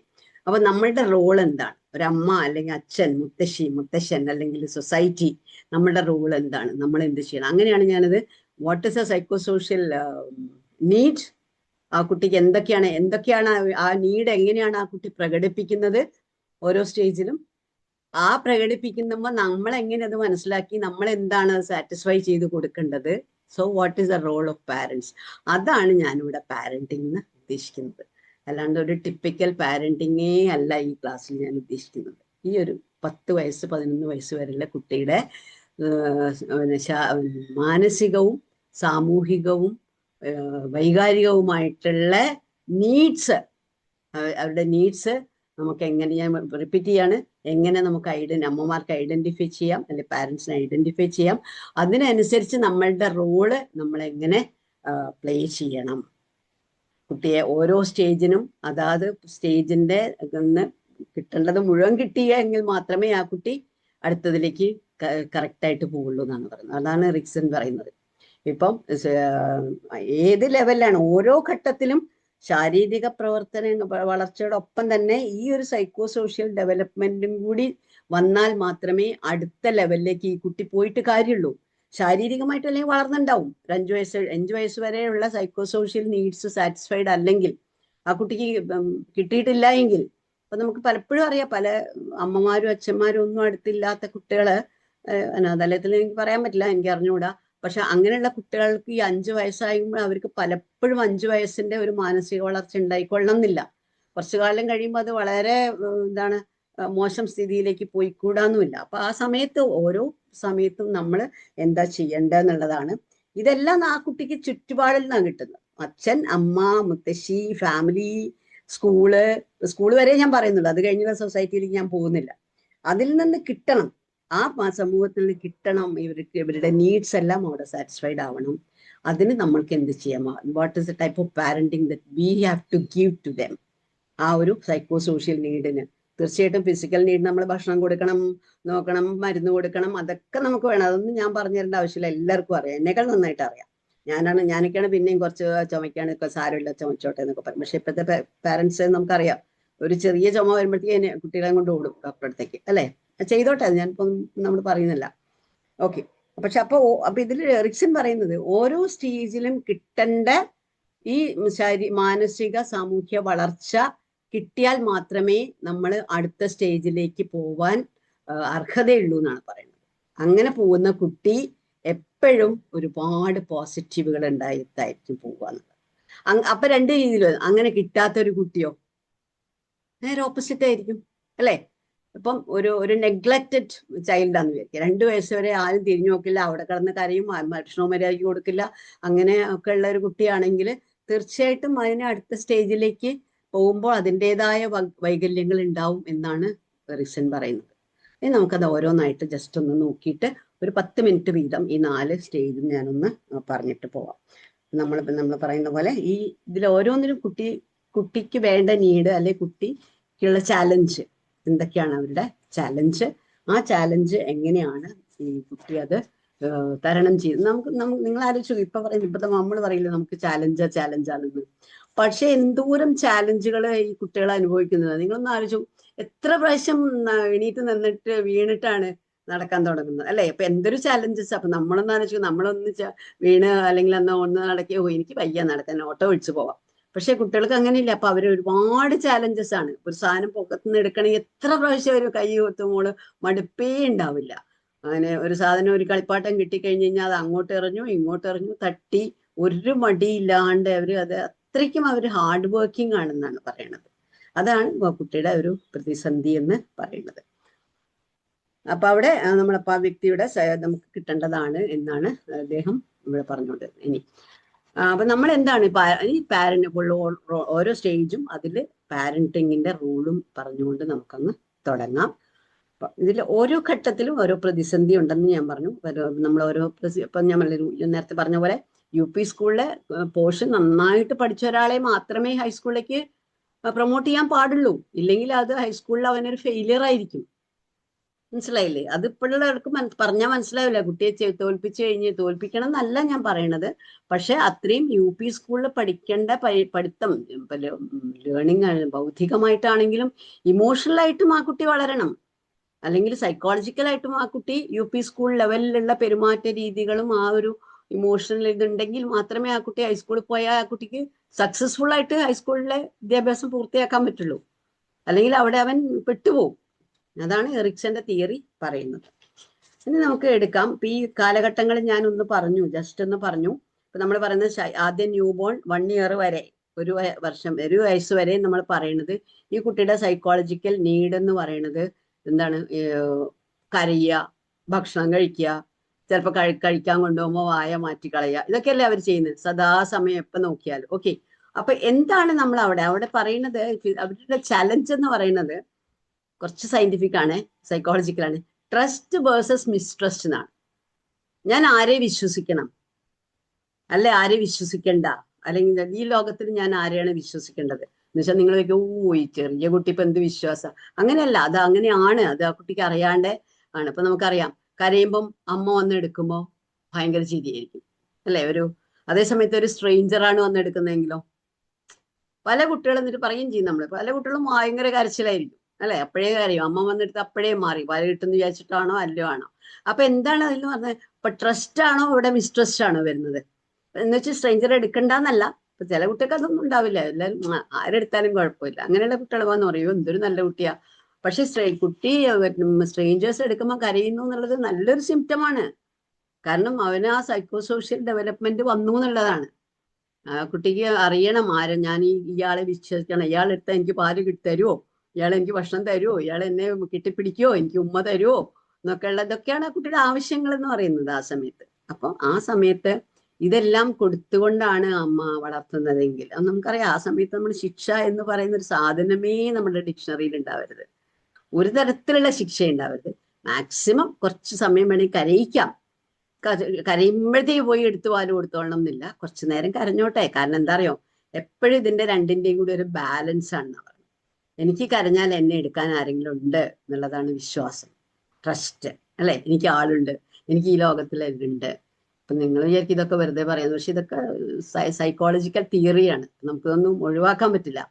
പക്ഷെ അതേ സമയത്ത് നമ്മൾ കരഞ്ഞ ഉടനെ എടുത്തിട്ടില്ലെങ്കിൽ ഉടനെ കുട്ടി ഇപ്പം അയ്യോ എനിക്ക് ആരും ഇല്ലേ എന്ന് വിചാരിക്കില്ല. പക്ഷെ എപ്പോഴും കരയിപ്പിക്കുകയാണെങ്കിൽ നിങ്ങൾ ആലോചിച്ച് ആ കുട്ടിക്ക് വരും ഈ ലോകത്തിന് അങ്ങനെ വിജയിക്കുന്നില്ല, അങ്ങനെ വരും എന്നാണ് പറയുന്നത്. ഭാവിയിൽ ഈ കുട്ടി ആരെയും വിശ്വസിക്കാണ്ടും സൈക്കോളജിക്കലി ഒരു മാലഡാപ്റ്റീവായിട്ട് പോകുമെന്നാണ് പറയുന്നത്. അപ്പം ആ സമയത്ത് ഇനി എന്ത് ചെയ്യണം എന്നുള്ളത് നമുക്ക് നോക്കാം. ഈ ഒരു ഏജിൽ നമ്മൾ എന്താണ്, അപ്പൊ ആദ്യത്തേതാണ് ശൈശവം, അല്ലെങ്കിൽ ന്യൂ ബോൺ ടു കുഞ്ഞെന്ന് പറയില്ലേ, ചെറിയ കൊച്ചു കുഞ്ഞെന്ന് പറയുന്നത്. അപ്പൊ അവിടെ കുട്ടിയുടെ ഒരു ചലഞ്ച് അതാണ്, എനിക്ക് ഇവരെ വിശ്വസിക്കാവോ, എനിക്ക് ചുറ്റുമുള്ള. അപ്പൊ ഇവിടെ എങ്ങനെ സോഷ്യൽ എന്താണ് ഇവരുടെ സോഷ്യൽ റിലേഷൻ എന്ന് പറയുന്നത്? ആരാണ് സോഷ്യൽ എന്ന് പറഞ്ഞാൽ എന്താ? സൊസൈറ്റി എന്ന് പറഞ്ഞാൽ എന്താ ചോദിക്കട്ടെ? ഓക്കെ, ഞാൻ അപ്പൊ എല്ലാരും അൺമ്യൂട്ട് ചെയ്തുകൊണ്ട് പറയില്ല. സൊസൈറ്റി എന്ന് പറഞ്ഞാൽ എന്താ? എന്റെ സൊസൈറ്റി എന്ന് പറഞ്ഞാൽ ഞാനല്ലാത്തതെല്ലാം എന്റെ സൊസൈറ്റിയാണ്. എൻ്റെ വീട്, എൻ്റെ കുടുംബം, എൻ്റെ കോളേജ്, എൻ്റെ സമൂഹം, ഞാൻ ക്ലാസ്സിന് പോവുകയാണെങ്കിൽ അവിടുത്തെ എൻ്റെ കുടുംബത്തിലുള്ളവർ, എൻ്റെ നാട്ടിൽ, ഇതെല്ലാം എൻ്റെ സൊസൈറ്റിയാണ്. അപ്പൊ കുഞ്ഞിന്റെ സൊസൈറ്റി എന്താണ്? കുഞ്ഞും ജനിച്ച് വീഴുമ്പോ തന്നെ നിങ്ങൾ കുഞ്ഞിപ്പോ ജനിച്ച് വീഴുമ്പോൾ തന്നെ എന്താണ്, പിന്നെ പുറത്തു പോയിട്ട് അല്ലെങ്കിൽ ഹോട്ടലിൽ പോയി ഭക്ഷണം കഴിക്കുമോ, അല്ലെങ്കിൽ ഒരു സൊസൈറ്റിയിൽ മൂവ് ചെയ്യോ? അല്ല, കുഞ്ഞൊരു സൊസൈറ്റിയിലേക്കാണ് വരുന്നത്. ഫാമിലി എന്നൊരു സൊസൈറ്റിയിലേക്കാണ് കുഞ്ഞ് ജനിച്ചു വീഴുന്നത്. അവിടെ ഏറ്റവും വലിയ റിലേഷൻഷിപ്പ് എന്ന് പറഞ്ഞാൽ അച്ഛനമ്മ, ഓർ വെസ്റ്റേൺ കൺട്രീസിലൊക്കെ കെയർ ഗീവർ എന്നാണ് പറയുന്നത്. പലർക്കും അവർക്ക് അമ്മയെക്കാൾ ഇമ്പോർട്ടൻസ് ആണ് കെയർ ഗീവർ. അപ്പം അമ്മ, അച്ഛൻ, അമ്മുമ്മ അവരുണ്ടെങ്കിൽ, അതായത് അവരൊക്കെ തന്നെയാണ് ഈ കുട്ടിയുടെ സൊസൈറ്റി.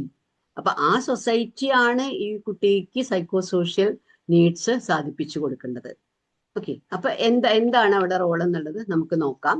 അപ്പൊ ഈ ഓരോ സ്റ്റേജ് 1 ആണ് കുട്ടിയുടെ ചലഞ്ച്. എന്താണ്? ട്രസ്റ്റ് ചെയ്യണോ വേണ്ടയോ? ഞാൻ ആരെയൊക്കെ ട്രസ്റ്റ് ചെയ്യണം, ആരൊക്കെ എനിക്ക് എൻ്റെ ആവശ്യങ്ങൾ പൂർത്തീകരിച്ച് തരും, എനിക്കുള്ള ഭക്ഷണം ആര് തരും, അതാണ് ആരെ വിശ്വസിക്കണം, ആരെ വിശ്വസിക്കണ്ട. ഓക്കെ, അവിടെ വരുമ്പോൾ പാരൻസിന്റെ റോൾ എന്താണ് ഇപ്പോൾ ശരിക്കും പറയുന്നത്? കുട്ടിക്ക് എന്തൊക്കെയാ വേണ്ടത്? ഭക്ഷണം വേണം, സ്നേഹം വേണം, വാത്സല്യം വേണം, കെട്ടിപ്പിടിക്കണം, കെട്ടിപ്പിടിച്ച് കിടക്കുമ്പോൾ അടുത്ത് കിടത്തണം, കെട്ടിപ്പിടിക്കണം, ഉമ്മ കൊടുക്കണം. വാത്സല്യം മാത്രം കാണിച്ചിട്ടാണ് 1 വയസ്സ് വരെ കുട്ടികളെ വളർത്തേണ്ടതെന്നാണ് എറിക് എറിക്സൺ പറയുന്നത്.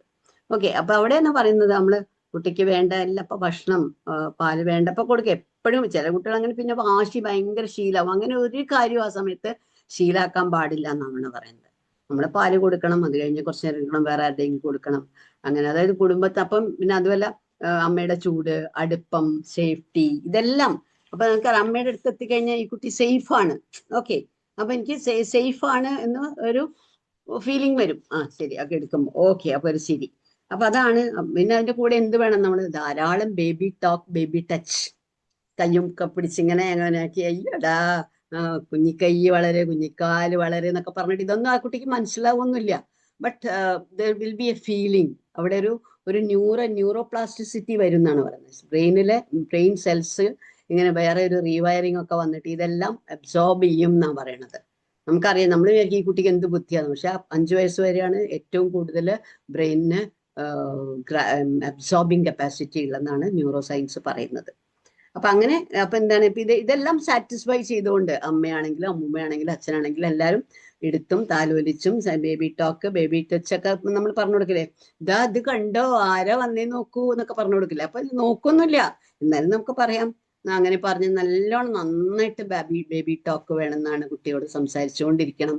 ഇപ്പൊ പാല് കൊടുക്കുമ്പോഴാണെങ്കിൽ പോലും എന്തടാ സുന്ദര എന്നൊക്കെ പറഞ്ഞ് നമ്മൾ പറയില്ലേ? അല്ലാണ്ട് ഒന്നൊന്ന് ശല്യം, ഇതൊന്ന് കുടിച്ച് പോയാൽ മതി, എനിക്ക് ഓഫീസിൽ പോകാൻ സമയമായി, അങ്ങനെ ചെയ്യുന്നത് ശരിയല്ല. പക്ഷെ ചിലപ്പോൾ ചെയ്യേണ്ടി വരും, ഇല്ലാന്ന് ഞാൻ പറയുന്നില്ല. പക്ഷെ കഴിയുന്നതും ആ സമയത്ത് ഫുള്ളി കുട്ടിയുടെ കാര്യത്തിലായിരിക്കണം എന്നാണ് ഈ ഇതിൽ പറയുന്നത്. So what will be the outcome? 3 aspect ആയിട്ടാണ് ഞാൻ പറയുന്നത്. ചലഞ്ച് എന്താണ്, റോൾ ഓഫ് പാരന്റ്, മൂന്നാമത് എന്താണ് ഔട്ട്കം, എന്താണ് അതുകൊണ്ടുള്ള ഫലം, ഈ കുട്ടിക്ക് കിട്ടുന്ന ഫലം എന്താണ്, കുട്ടി എങ്ങനെയുള്ളതായിട്ട് വളരുന്ന ആ ഒരു രീതിയിലാണ് ഈ ടോക്ക് പോകുന്നത്. ഇനി എന്താണ് അതിന്റെ ഔട്ട്കം എന്ന് പറഞ്ഞാൽ എന്താ? ഇപ്പൊ കുട്ടി ഒരു ട്രസ്റ്റ് ഡെവലപ്പ് ചെയ്യും. എനിക്ക് വേണ്ടപ്പെട്ടവരെല്ലാം എൻ്റെ കൂടെ ഉണ്ട്, അല്ലെ? കുറച്ച് കഴിയുമ്പോൾ എൻ്റെ അമ്മയുണ്ട്, അമ്മ അച്ഛനാന്നൊന്നും അറിയില്ല ആ സമയത്ത്, അല്ലെ? ആരൊക്കെയോ എനിക്ക് പ്രിയപ്പെട്ട, എനിക്ക് വേണ്ട തരുന്ന ആരൊക്കെയോ എൻ്റെ കൂടെ ഉണ്ട്. സോ ദാറ്റ് കുട്ടി എന്താ വെച്ചാൽ ഇമോഷണലി, വൈകാരികമായിട്ടും മാനസികമായിട്ടും ഡെവലപ്പ് ചെയ്യുന്ന പറയുന്നത്. ഒരു ട്രസ്റ്റ് ഡെവലപ്പ് ചെയ്യും. എനിക്ക് ഈ ലോകത്തിൽ ആരൊക്കെയോ ഇത് പറയുന്നത്, നിങ്ങളൊക്കെ ചിലപ്പോൾ പറയും ഇത് വെറുതെ, ഇതൊക്കെ പറയണതാണ് ഭാവിയിലാണ്, ഇതൊക്കെ പുറത്തേക്ക് വരെ ഭാവിയിലാണ്. ആ സമയത്ത് ഈ ലോകത്തിൽ വിശ്വസിക്കാമെന്നല്ല, പക്ഷെ കുറെ കാലം കഴിയുമ്പോൾ ഇത് ലീഡ്സ് ടു ദാറ്റ് ട്രസ്റ്റ് എന്ന് പറയുന്നത്. എനിക്ക് ഈ ലോകത്തിൽ ആരൊക്കെയോ എനിക്കുണ്ട്, എനിക്ക് ഒരുപാട് പേരുണ്ട് എന്ന് വിചാരിക്കുന്നത്. ഇപ്പൊ നമുക്കറിയാം, ഞാൻ കുറ്റം പറയല്ല, ഇപ്പൊ ശരിക്കും അച്ഛനും അമ്മയും ഫോറിനിലൊക്കെ പോയിട്ട് ഈ 6 മാസമായ ഒരു കുട്ടീനെ ഇവിടെ ഇട്ട് പോകുന്നവരോട് എനിക്ക് പറയാനുള്ളത്, ശരിക്കും എനിക്കറിയില്ല എന്താ പറയേണ്ടതെന്നുള്ളത്. എനിക്ക് തിരിച്ചൊരു ചോദ്യം ചോദിച്ചാൽ എനിക്ക് ഉത്തരം കൊടുക്കാനില്ല. വളരെ എന്താണ് ക്രൂരമാണ് അത് ചെയ്യുന്നതെന്നാണ് എനിക്ക് പറയാനുള്ളത്. കാരണം 1 വയസ്സ് 2 വയസ്സ് വരെ ആ കുട്ടിയുടെ അമ്മയുടെ ഒരു പിന്നെ ചൂടുണ്ടല്ലോ, അത് ഈ കുട്ടിക്ക് കിട്ടണം എന്നാ പറയുന്നത്. ഇപ്പൊ എപ്പോഴും എടുത്തുകൊണ്ടിരിക്കണം എന്നോ കെട്ടിപ്പിടിച്ച് കിടക്കണമെന്നൊന്നും അല്ല ഉദ്ദേശിക്കുന്നത്. ബട്ട് ഒരു ഫീലിംഗ്, അമ്മയുടെ കൂടെ ഉണ്ടെന്നുള്ള ഫീലിംഗ് ഉണ്ടായിരിക്കണം എന്നാണ് പറയുന്നത്. സോ വി ക്യാൻ ഹാവ് എല്ലാ കരയുമ്പോഴൊക്കെ പാല് കൊടുക്കുക, ബേബി ടച്ച്, ബേബി ടോക്ക്, പിന്നെ വളരെ ഒരു പണിഷ്മെന്റും വേണ്ട, ഒന്നും കണ്ണുരുട്ട പോലും ചെയ്യരുത്. ചിലർ എന്താ കാണിക്കണം എന്നൊക്കെ പറയും, അതൊക്കെ കഴിയാം, അത് കുറച്ചും കൂടി കഴിഞ്ഞിട്ട് ചെയ്യാം, ഒരു 3 years ഒക്കെ ആവട്ടെ. അപ്പൊ നിങ്ങൾ കണ്ണുരുട്ടിക്കോ ചീത്ത പറഞ്ഞോ, അതൊന്നും കുഴപ്പമില്ല. പക്ഷെ അങ്ങനെ വരുന്ന കുട്ടി ഒരു ട്രസ്റ്റ് വർത്തി പേഴ്സൺ ആയിട്ട് എനിക്ക് ഈ ലോകത്തെ വിശ്വസിക്കാം എന്ന ഒരു മെന്റാലിറ്റി, ആ ഒരു സൈക്കോളജിക്കൽ ഡെവലപ്മെന്റ്, സൈക്കോ സോഷ്യൽ ഡെവലപ്മെന്റോട് കൂടി വരും എന്നാണ് പറയുന്നത്. അതല്ലാത്തത് എന്തായിരിക്കും? മിസ്ട്രസ്റ്റ് എന്ന് പറഞ്ഞു കഴിഞ്ഞാൽ ക്രമേണ ആ കുട്ടിക്കൊരു ഇൻസെക്യൂരിറ്റി ഫീൽ ചെയ്യുന്ന പറഞ്ഞു. ഫിയർ ആൻഡ് ഇൻസെക്യൂരിറ്റി, എനിക്ക് ആരുമില്ല. ആ സമയത്ത് അതൊന്നും മനസ്സിലാവില്ല, പക്ഷെ ക്രമേണ ആ കുട്ടിക്ക് ആരുമില്ല എന്നൊരു ഫീലിംഗിൽ നിന്ന് എന്ത് ചെയ്യാനും പേടി. നമുക്കറിയാം ചില ഫാമിലിയിലൊക്കെ എൻ്റെ അടുത്ത് വരുന്ന 1-2 കേസ് തന്നെ ഞാൻ ഇതേപോലെ തന്നെ പാരൻസ് ഇട്ട് പോയിട്ട് ഒരു അമ്മൂമ്മ കൊണ്ടുവന്ന കേസുകളിൽ 1-2 ഞാൻ ഇതുപോലെ ഡീൽ ചെയ്തിട്ടുണ്ട്. ശരിക്കും പറഞ്ഞാൽ ആ കുട്ടികളൊക്കെ കണ്ടാൽ നമുക്ക് പാവം തോന്നും. കാരണം പേടിയാണ് ആ കുട്ടികൾക്ക്. കാരണം ഗ്രാൻഡ് പാരൻസും ഒന്നുകിൽ ഭയങ്കരമായിട്ട് കൊഞ്ചിക്കും, അല്ലെങ്കിൽ നന്നായിട്ട് പണിഷ് ചെയ്യല്ല, എന്താന്ന് അറിഞ്ഞൂടാ, പണിഷ് ചെയ്യണം വേണ്ടെന്നല്ല, പക്ഷെ ഒരു ഒരു ഒരു സന്തോഷമില്ല ആ കുട്ടികളുടെ മുഖത്ത് പലപ്പോഴും. റയറായിട്ട് ഒരു നല്ലൊരു പെർസെൻറ്റേജ്, എല്ലാവരും അങ്ങനെയാണെന്ന് ഞാൻ പറയല്ല. അപ്പോൾ അവര് ഒരു മിസ്ട്രസ്റ്റ് അല്ലെങ്കിൽ ഒരു ഫിയർ ഓഫ് ഇൻസെക്യൂരിറ്റി, എനിക്ക് ആരുമില്ല എന്നത് ഭാവിയിൽ ഞാൻ ഇങ്ങനെയൊക്കെ അങ്ങ് പോയി ഇപ്പൊ ചിലർ പറഞ്ഞിട്ടുണ്ടോ, ഞാൻ നിന്നെ ഇത്രയും നാൾ വളർത്തിയത്, എന്നെ ആര് വളർത്തി, പിന്നെ ഞാൻ വളർന്നതാണ്, അമ്മ എന്നെ നോക്കിയിട്ടൊന്നും അല്ല എന്ന് പറയും. അത് പക്ഷെ ചിലപ്പോൾ വെറുതെ പറയുന്നതായിരിക്കും, പിള്ളേർ അങ്ങനെ ആയിക്കൊള്ളണമെന്നില്ല, അങ്ങനെ ആയതും ഉണ്ടായിരിക്കാം, നമുക്കറിയില്ല. എന്നെ നോക്കിയിട്ടൊന്നും ഇല്ലല്ലോ, എനിക്കെപ്പം നോക്കിയാൽ അടി തന്നിട്ടല്ലേ ഉള്ളൂ, ഞാനങ്ങ് ദൈവത്തിന്റെ ഇതുകൊണ്ട് ഞാനങ്ങ് വളർന്നു പോയതാണ്. ഞാൻ കേട്ടിട്ടുണ്ട് പറയുന്നത് പാരൻസിനോട്, എന്നെ വളർത്തിയതൊന്നുമല്ല. എത്ര വേദനിക്കും എന്ന് എനിക്കറിയില്ല അത് കേൾക്കുമ്പോൾ. അതേ സമയത്ത് നമ്മളെ പിള്ളേർ പറയണത്, അയ്യോ അമ്മയാണ് കേട്ടോ എനിക്ക് എല്ലാം, അല്ലെ അച്ഛനാണ് എനിക്കെല്ലാം എന്ന് പറയുമ്പോൾ എന്തൊരു സുഖമുണ്ട് നമുക്ക് കേൾക്കാൻ. കാര്യം നമ്മൾ ആ സമയത്ത് ഒരുപാട് ബുദ്ധിമുട്ടുകൾ, ശങ്കരാചാര്യർ പറഞ്ഞ പോലെ, അമ്മയെ പറ്റി പറഞ്ഞ പോലെ, നമുക്ക് അമ്മ വയറ്റിലിരിക്കുമ്പോഴും പുറത്ത് വീഴുമ്പോഴും ഒക്കെ നമ്മൾ ബുദ്ധിമുട്ടിയിട്ടുണ്ടാവും, മൂത്രത്തിൽ കിടന്നിട്ടുണ്ടാവും കുട്ടികളുടെ. പക്ഷെ അതൊക്കെ കുട്ടികളുടെ ആ ഒരു ട്രസ്റ്റ് ഡെവലപ്പ് ചെയ്യാൻ ഞാനിങ്ങനെ ഇത്രയൊക്കെ മതിയെന്ന് വിചാരിക്കുന്നു. കാരണം സാധാരണ പാരന്റിങ്ങിലേക്ക് ഞാൻ പോകാനല്ല ഉദ്ദേശിച്ചത്. ഓക്കെ, ഇനി അടുത്തത് വരുന്നത്, ഇപ്പൊ ഇവിടെ ഇതിന്റെ കൂടെ ആയിട്ട് തന്നെ പറയാണ്, ഇപ്പൊ ഇവരുടെ വാത്സല്യം കൊടുക്കുകയാണെങ്കിൽ കുട്ടി പ്രതീക്ഷകൾ വളർത്തും, കുട്ടി സൈക്കോസോഷ്യലി ഒരു ഇതായിട്ട്, എന്താ പറയുന്നത്, ട്രസ്റ്റായിട്ട് വളരും എന്നുള്ളതാണ് പറയുന്നത്. ഇനി സ്റ്റേജ് 2 വരാം നമുക്ക്. ബേബിഹുഡ് എന്ന് പറയുമ്പോൾ 1 to 3 years ആണ്. ഇവിടെ പറയുന്നത്, ഇംഗ്ലീഷ് പറയാം, ഓട്ടോണമി വേഴ്സസ് ഷെയിം എന്നാണ് പറയുന്നത്. ഓട്ടോണമി എന്ന് പറഞ്ഞാൽ എന്താ? സ്വയം പര്യാപ്തത. സ്വയം പര്യാപ്തത പറയുമ്പോൾ നിങ്ങൾ വലിയ ശമ്പളമൊക്കെ മേടിച്ച് സ്വന്തമായിട്ട്, അങ്ങനെയല്ല. സ്വയം പര്യാപ്തത എന്ന് ഉദ്ദേശിക്കുന്നത്, ഓട്ടോണമി എന്ന് ഉദ്ദേശിക്കുന്നത് ഒരു സ്വാതന്ത്ര്യം, എണീറ്റ് നടക്കാനും ഓടാനും കളിപ്പാട്ടം പിടിക്കാനും കൈ കിട്ടിക്കഴിഞ്ഞത് എടുത്തെറിയാനും, പിന്നെ വേണമെങ്കിൽ വായ കൊടുക്കുമ്പം വായ തട്ടിക്കളയാനും, ഇതൊക്കെ ഇതിൽ പെടും, ഓട്ടോണമിയിൽ പെടും. സ്വയം പര്യാപ്തത എന്ന് പറയുന്നത് ഇതിൽ പെടുന്നതാണ് ഇതൊക്കെ. അതായത് ഒരു തന്നെത്താനെ അല്ല, ഞാൻ ചെയ്തോളാം എന്നുള്ള ഒരു ഇത്. അതായത് അപ്പൊ അതെന്താ കാര്യം എന്ന് വെച്ചാൽ, ആ സമയത്താണ് കുട്ടിയുടെ ഈ മോട്ടോർ പ്രവർത്തനങ്ങൾ എന്ന് നിങ്ങൾക്ക് മനസ്സിലായില്ലേ? അതായത് ഇപ്പൊ നമ്മുടെ പ്രവർത്തനം, കൈ മടക്കുക, ഇതൊക്കെ മോട്ടോർ സാധനങ്ങൾ എടുക്കുക, ഇതൊക്കെ മോട്ടോർ പ്രവർത്തനങ്ങളാണ്. ബ്രെയിനിൽ നിന്ന് കിട്ടുന്ന മെസ്സേജ് അനുസരിച്ച് നമ്മുടെ മസിലുകൾ ചലിക്കുന്നതാണ്. അപ്പൊ ഈ ഒരു ഏജിലാണ്, 1 വയസ്സ് മുതൽ 3 വയസ്സ് വരെ ഉള്ള സമയത്താണ് കുട്ടിയുടെ മോട്ടോർ പ്രവർത്തനങ്ങൾ നന്നായിട്ട് ഫങ്ഷണൽ ആവുന്നത്, മോട്ടോർ ആക്ടിവിറ്റീസ്. അപ്പൊ അതുകൊണ്ടാണ് നിങ്ങൾ ശ്രദ്ധിച്ചില്ലേ, 1 വയസ്സൊക്കെ കഴിയുമ്പോൾ എന്ത് കിട്ടിയാലും പിടിച്ചെടുക്കും. എങ്ങനെ സ്മോൾ മസിൽ കോർഡിനേഷൻ, അതൊക്കെ കുറെ തിയറീസ് ഒക്കെ ഉണ്ട്, സെഫലോകോഡൽ സെന്റർ ടു പെരിഫറി എന്നൊക്കെ പറഞ്ഞിട്ട്. ചില കുട്ടികൾ എന്താ വെച്ച് കഴിഞ്ഞാൽ കൈ കൊണ്ട് എടുക്കുക, ചിലത് ഇങ്ങനെ വിളിച്ചെടുക്കാൻ നോക്കും. അപ്പൊ അതൊക്കെ പല തരത്തിലുള്ള മോട്ടോർ ആക്ടിവിറ്റീസ് ആണ്, മോട്ടോർ പ്രവർത്തനങ്ങളാണത്. അതായത് എല്ലാം, അതായത് നടത്തം, എണീറ്റ് നടക്കാൻ തുടങ്ങും. 3 വയസ്സ് വരെ അല്ലേ നടത്തത്. ചിലപ്പോൾ ഓടിയാൽ നമുക്ക് പിന്നാലെ എത്താൻ പറ്റില്ല, നമ്മൾ ശ്രദ്ധിച്ചിട്ടുണ്ടോ? 3 വയസ്സുകാരൻ്റെ കൂടെ നമ്മൾ ഓടിയെത്തില്ല, ഓട്ടം ഓടും. ചിലപ്പോൾ റോഡിലാണെങ്കിൽ പോലും ഇറങ്ങി ഓടിന്ന് വരും. അത് കാരണം അത്രയ്ക്കല്ലേ അറിയുള്ളൂ. അതേപോലത്തെ സാധനങ്ങൾ നമ്മൾ മാറ്റി വെച്ച് കൊടുക്കുന്നതോ, എത്ര പ്രാവശ്യം മാറ്റി വെച്ചോ അത്രയും പുറകെ ഓടും. കുറേ കഴിയുമ്പോൾ കിട്ടാതെ കരയും, അല്ലേ? അപ്പം ഇത് പിന്നെ കളിപ്പാട്ടം കിട്ടിക്കഴിഞ്ഞാൽ ചിലപ്പം ഒരൊറ്റ ഏറ് കൊടുക്കും. ഓക്കെ, അപ്പൊ ഇതൊക്കെ എന്താണ്? ആ മോട്ടോർ പ്രവർത്തനങ്ങൾ വളരെ ആക്റ്റീവായിട്ട് വരുന്ന ഒരു സമയമാണ്. അപ്പൊ ഈ സമയത്ത് നമ്മൾ ഇനി what A parent should do എന്നുള്ളത് നമ്മൾ വരാം. ഇതൊക്കെയാണ് ആ സമയത്ത് ഈ കുട്ടി കാണിക്കുന്ന പ്രവർത്തനങ്ങൾ. ഓക്കെ, അപ്പൊ ഇതിലൊക്കെ ഒരു സൈക്കോ സോഷ്യൽ ആക്ടിവിറ്റി ഉണ്ട്. എന്താണ് ഇത് എറിഞ്ഞാൽ ആ ശബ്ദം കേൾക്കുമ്പോൾ ഒരു സുഖം, അല്ലെ? അതൊരു സൈക്കോളജിക്കൽ ഇഫക്റ്റ് ആണ്. എറിഞ്ഞു അപ്പൊ ഒരു സുഖം, അങ്ങനെ. അല്ലെങ്കിൽ ഓട്ടുമ്പോ പിന്നാലെ നമ്മൾ ഓടുകയാണെങ്കിൽ അവന് ഭയങ്കര രസമായിരിക്കും, പിടപെടാന്ന് പറഞ്ഞോളൂ. അപ്പൊ അതിലൊരു ഭയങ്കര ഒരു സാറ്റിസ്ഫാക്ഷൻ കിട്ടുന്നുണ്ട്. അപ്പൊ ഞാൻ ഓട്ടോണമസ് ആണ്, എനിക്ക് തന്നെത്താനെ ഓടാൻ പറ്റും. അതേ സമയത്ത് നമ്മളത് വിലക്കുകയാണെങ്കിലോ, ഓടുന്ന ഒരു കുട്ടിയെ ഓട്ടിപ്പോയി പിടിച്ചുകൊണ്ട് വന്ന് എടുത്ത് 2 അടിയും കൊടുത്ത് അവിടെ ഒരു കസേര പിടിച്ചിരിക്കുകയാണെങ്കിൽ തീർച്ചയായിട്ടും അവന് ആ സ്വാതന്ത്ര്യം നഷ്ടപ്പെടുകയാണ്. എന്ന് വെച്ചിട്ട് റോഡിൽ ഓടുന്ന ഒരു കുട്ടീനെ നമ്മൾ പിടിക്കാതിരിക്കണം എന്നല്ല പറഞ്ഞിട്ടോ. റോഡിലേക്ക് ഇറങ്ങി പോകുമ്പോൾ നമ്മൾ പിടിക്കണം. ചിലപ്പോൾ 2-3 വയസ്സായ കുട്ടിക്ക് ഒരു അടിയും കൊടുത്തു എന്ന് വരും നമ്മൾ, അതുകൊണ്ടല്ല പറഞ്ഞത്. പക്ഷെ പൊതുവെ ഈ ഒരു സ്വാതന്ത്ര്യം അല്ലെങ്കിൽ ഒരു സ്വയം പര്യാപ്തത ചെയ്യാനുള്ള റോള് എങ്ങനെ ചെയ്യാം എന്നുള്ളതാണ് ഞാൻ ഇതിന്റെ ബാക്കി പറയുന്നത്. അതേപോലെ തന്നെ നമ്മൾ കണ്ടില്ലേ, വെള്ളത്തിൽ കളിക്കാൻ ഏറ്റവും ഇഷ്ടമുള്ള ഒരു സമയമാണ് ഇവിടെ. മണ്ണ് വാരാൻ, വെള്ളത്തിൽ കളിക്കാൻ. വെള്ളത്തിൽ കളിക്കുമ്പോൾ ഉടനെ നമ്മൾ എന്ത് ചെയ്യും? അയ്യോ, ഞാനിപ്പോ ചിലപ്പോ പറയുന്നത് ഒരു മഗ്ഗിരിത്തിരി വെള്ളം വെച്ചു കൊടുക്കുക, അയ്യോ അത് തലയിൽ ഒഴിച്ചും പിന്നെ ജലദോഷം വരും, പിന്നെ എന്റെ പാടാണ് ഡോക്ടറെ അടുത്ത് കൊണ്ടുപോകുന്നത്. ഒരു മഗ് വെള്ളം അസുഖം വരുമ്പോൾ ഒഴിക്കണം എന്നല്ല ഞാൻ പറയണത്. ഇപ്പൊ കുട്ടി ഹെൽത്തി ആണ്, വേറെ അതർവൈസ് പ്രോബ്ലംസ് ഒന്നുമില്ലെങ്കിൽ കുറച്ചു നേരം ഒരു മഗ്ഗിൽ വെള്ളം ഇട്ട് കളിച്ചോട്ടെ. നമ്മൾ കണ്ടിട്ടില്ലേ ഈ നോർത്ത് ഇന്ത്യൻസിനെയൊക്കെ പിള്ളേർ വളർത്തുന്ന ഈ സ്ലംസിലൊക്കെ വരുന്ന കുട്ടികളെ കണ്ടില്ലേ, അവര് എന്തൊരു ഫ്രീഡം അനുഭവിക്കുന്നത്. നമ്മളിങ്ങനെ പൊതിഞ്ഞു കെട്ടി ഒന്നും ചെയ്യാൻ സമ്മതിക്കാണ്ട് ഇങ്ങനെ വളർത്തിയിട്ട് അവസാനം അവരവരുടെ പാട്ടിന് പോകും.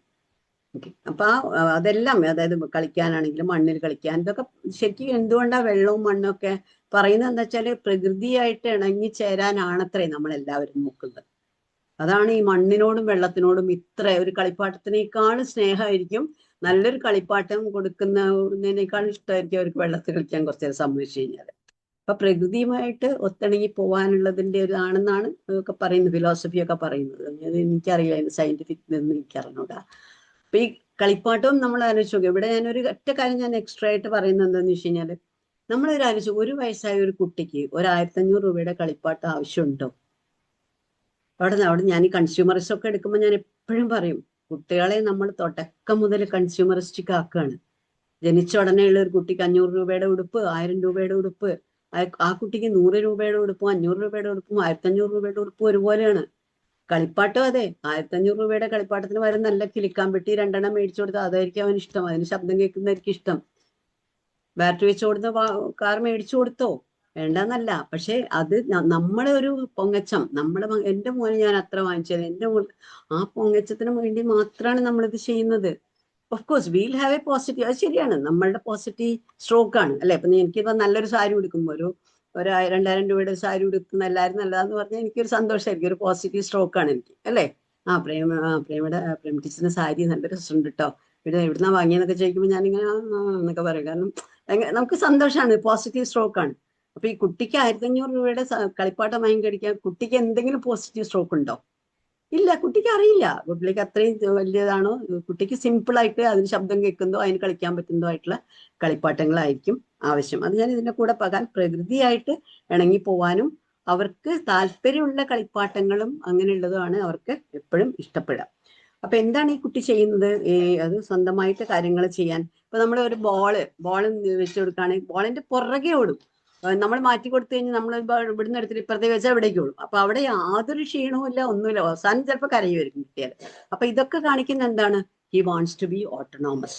The child wants to be autonomous. കാരണം സ്വാതന്ത്ര്യം അല്ലെങ്കിൽ സ്വയം കാര്യങ്ങൾ ചെയ്യാനുള്ള കഴിവിലേക്കാണ് കുട്ടി പോകുന്നത് എന്നുള്ളത് നമ്മളത് പ്രോത്സാഹിപ്പിക്കുകയാണ് വേണ്ടത്.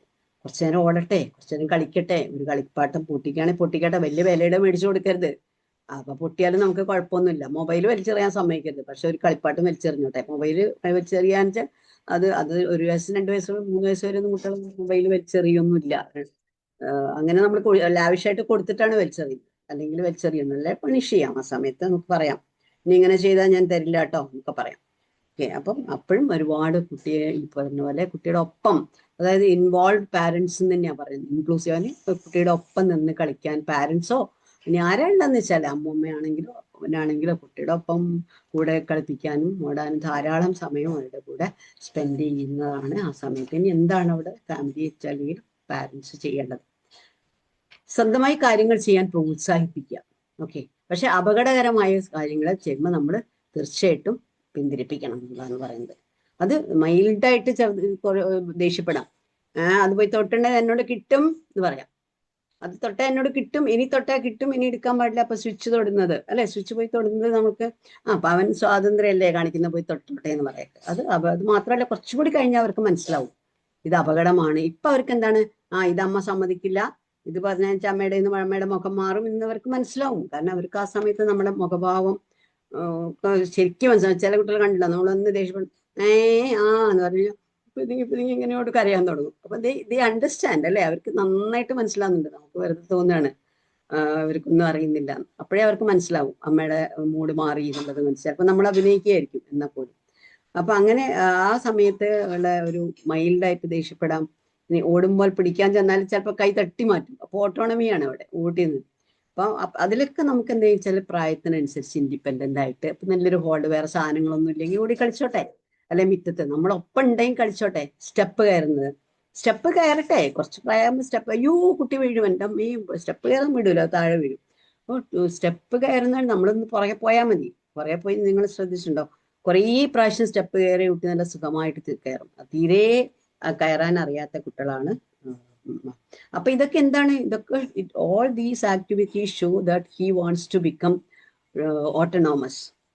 മനസ്സിലായി, സ്വാതന്ത്ര്യം, ഒരു സ്വയം ഭരണം, എനിക്ക് എന്നെ നോക്കാൻ എനിക്ക് തന്നെ അറിയാം എന്നുള്ളത് ആ കുട്ടിക്ക് ഡെവലപ്പ് ചെയ്ത് വരുന്നു എന്നാണ് എറിക് എറിക്സൺ പറയുന്നത്. ഞാൻ ഉണ്ടാക്കിയതല്ല, എറിക് എറിക്സൺ പറയുന്നതാണ്. അങ്ങനെ ഓരോ കാര്യങ്ങളും സ്വന്തമായിട്ട് അപ്പൊ നമ്മൾ പറയില്ലേ, മൂത്രമൊഴിക്കാറായാൽ ഷഡ്ഡി കഴിക്കുക, അല്ലെങ്കിൽ അയ്യോ മൂത്രമൊഴിക്കണം അല്ലെങ്കിൽ ചിച്ചി വേണം എന്ന് പറയില്ലേ, അത് പറയുമ്പോൾ നമ്മൾ അതിന് വിട്ടുകൊടുക്കണം. അതായത് അല്ലാണ്ട് എന്നാ ഒഴിച്ചോട്ടെ, അങ്ങനെയല്ല, പോയി ഉടനെ ബാത്റൂമിൽ കൊണ്ടുപോകുക. അപ്പൊ അത് ടോയ്ലറ്റ് ട്രെയിനിങ് വലിയൊരു ആസ്പെക്ട് എന്നാ പറയും ഈ ഒരു ഏജില്.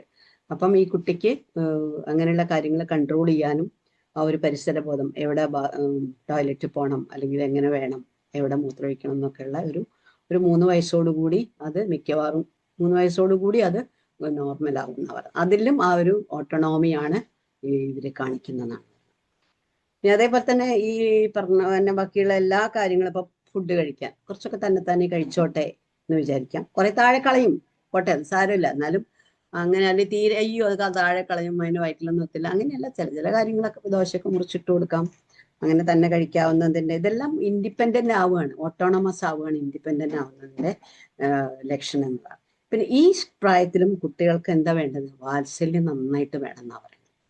എന്തേ ലൈക്ക് ഈ സമയത്തൊക്കെ നമ്മുടെ റോക്കിംഗ്, നമ്മൾ മടിയിൽ കിടത്തി ഇങ്ങനെ പാട്ടൊക്കെ പാടി മടിയിൽ തലേണൊക്കെ വെച്ച് കിടത്തില്ലേ, റോക്കിംഗ് ഇവർക്ക് ഭയങ്കര ഇഷ്ടമാണ്. മടിയിൽ ഇങ്ങനെ ആട്ടി അല്ലെങ്കിൽ ചാടിച്ചൊക്കെ, അതൊക്കെ പറയുമ്പോൾ ഭയങ്കര ഒരു സ്നേഹം ഇങ്ങനെ വഴിഞ്ഞൊഴുകുന്ന ഒരു ആക്ടിവിറ്റിയാണെന്നാണ് പറയുന്നത്. നമ്മൾ കണ്ടിട്ടുണ്ടോ ചില കുട്ടികളൊക്കെ. എൻ്റെ മൂത്ത മകൻ്റെ രണ്ടാമത്തെ മോന് ഒരു 2.5 വയസ്സ് മൂന്നായിരുന്നു. അവന് പിന്നെ പാട്ട് ഭയങ്കര ഇഷ്ടമാണ്. മൊബൈലിൽ ചിലപ്പം വീഡിയോ കാണിക്കില്ല, മൊബൈലിൽ പാട്ടൊക്കെ വെച്ചെടുത്താൽ പഴയ പാട്ടുകൾ അവൻ തന്നെ പറയും. ഒരമ്മൂമ്മയുണ്ട്, അമ്മൂമ്മേ ഞാനപ്പഴം നീ അല്ലേ എന്നുള്ള പാട്ട് വെക്കൂ എന്നാ പറയുന്നത്. അപ്പൊ ഞാൻ തന്നെയൊക്കെ മറന്നുപോയ പാട്ടുകൾ അതൊക്കെ. പക്ഷെ അവര് ഇത് വെച്ചു കൊടുത്ത് ശീലമായതുകൊണ്ട് അവനത് ഇഷ്ടമാണ്. അത് കേട്ട് അങ്ങ് ഉറങ്ങും. പണ്ട് തന്നെ പേരക്കുട്ടിയാണെങ്കിലും എപ്പോഴും പറഞ്ഞ ഉണ്ണി വാവാവോ പാടൂ മുത്തശ്ശി. അപ്പൊ എല്ലായ്പ്പോഴും കിടക്കുമ്പോൾ ഞാനും മടിയിലേക്ക് അല്ലെങ്കിൽ നീട്ടി കിടത്തി, മകള് അവര് ജോലിക്ക് പോകും. അപ്പൊ എന്നും ഉണ്ണി വാവാണ്. അപ്പൊ എനിക്ക് പാടി മടുക്കും, എന്നാലും അതുമൊക്കെ ആയിട്ട് അങ്ങനെ. അപ്പൊ പാടണം, റോക്കിംഗ്, കാലമ്മൽ ഇങ്ങനെ കിടത്തി, അമ്മയാണെങ്കിലും കെയർ ഗിവർ ആണെങ്കിലും അമ്മൂമ്മയാണെങ്കിലും അല്ല വീട്ടിലെ ഫാമിലിയിൽ ആരാണെങ്കിലും ചേച്ചിയാണെങ്കിലും അങ്ങനെയുള്ള ആ ഒരു ബിഹേവിയറൽ ഇവര് ഇത് കാണിക്കും എന്നാണ് പറയുന്നത്. So we have to satisfy all their psycho social needs. അവിടെ സോഷ്യൽ നീഡാണ്. കാരണം ആരായാലും ചിലപ്പോൾ കുഴപ്പമുണ്ടാവില്ല. അപ്പൊ അമ്മയായാലും കൊള്ളാം, അച്ഛനായാലും കൊള്ളാം, അമ്മൂമ്മയായാലും കൊള്ളാം. കാരണം ആരെങ്കിലും ഒരാൾ കുട്ടിയെ പാടി ഉറക്കാൻ വേണം, അല്ലെങ്കിൽ ഒരു പാട്ട് വെച്ച് ഉറക്കാൻ വേണം. അപ്പൊ അതാണ് ഇതൊരു സോഷ്യൽ ആവുകയാണ് ആ കുട്ടി, എല്ലാവരുമായിട്ടും അടുപ്പം വരുവാണ്. നമ്മൾ ശ്രദ്ധിച്ചില്ലേ, നമ്മളൊക്കെ ഇപ്പം ഒരു വീട്ടിൽ ചെന്ന് കഴിഞ്ഞാൽ ആദ്യം കുട്ടികൾ നമ്മളെടുത്ത് വരികയില്ല. കുറച്ച് കഴിയുമ്പോൾ നമ്മൾ കുറച്ചും കൂടി ഒക്കെ വാടമനെ എന്നൊക്കെ പറഞ്ഞു കഴിഞ്ഞാൽ അതും അപ്പോൾ വേഗം എന്ത് ചെയ്യും, അപ്പൊ അതൊക്കെ ഇങ്ങനെ വരും. കുറച്ച് കഴിയുമ്പോൾ നമ്മളെ മേലിന്ന് വിടൂല. മനസ്സിലായില്ലേ? അപ്പൊ ഈ സോഷ്യലൈസേഷൻ കൂട്ടാൻ വേണ്ടി എന്താ ചെയ്യേണ്ടതെന്നാണ് പറയുന്നത്. ഇപ്പൊ ഇതിൽ പറയുന്നുണ്ട്, ഇതില് ഒരു ബുക്കിൽ പറയുന്നുണ്ട്. നമ്മളെ വീട്ടിൽ ആരെയും വരുമ്പോൾ കുഞ്ഞിനെ വേഗം എടുത്ത് താത്തേക്ക് കൊണ്ടുപോകല്ല വേണ്ടെന്നാ പറയുന്നത്. കുട്ടി ഒരു 2 വയസ്സൊക്കെ ഉള്ള, അല്ലെ ഒരു 1.5-2 വയസ്സൊക്കെ ആകുമ്പോൾ, 1 വയസ്സൊക്കെ ആണെങ്കിൽ തന്നെ ഇതാര വന്നേന്ന് കണ്ടോ, കണ്ടോ അപ്പൂപ്പൻ വന്നിരിക്കുന്നു, അല്ലേ അമ്മാമ്മൻ വന്നിരിക്കുന്നു എന്ന് പറഞ്ഞു കൊടുക്കണം. കുട്ടിക്ക് അമ്മാമൻ ആരാ അപ്പൂപ്പനാണോന്നൊന്നും അറിയുന്നുണ്ടാവില്ല 1 വയസ്സ് 2 വയസ്സ്. എങ്കിൽ പോലും അവരെ അങ്ങനെ പറഞ്ഞ് ആ ബേബി ടോക്കിൽ കൂടി, അതാണ് അത്രേ കുട്ടികളുടെ ആ ഒരു സോഷ്യലൈസേഷൻ. ഇതൊക്കെ എനിക്ക് വായിച്ചു കിട്ടിയ അറിവുകളാണ്. പിന്നെ ധാരാളം താരാട്ടുപാട്ട് പണ്ടേ ഉള്ളതല്ലേ, നമുക്കൊക്കെ അറിയാലോ. ഏറ്റവും കൂടുതൽ താരാട്ടുപാട്ടുകൾ ഉള്ളത് എനിക്ക് തോന്നുന്നത് ഇന്ത്യയിലൊക്കെ ആണെന്ന് തോന്നുന്നു.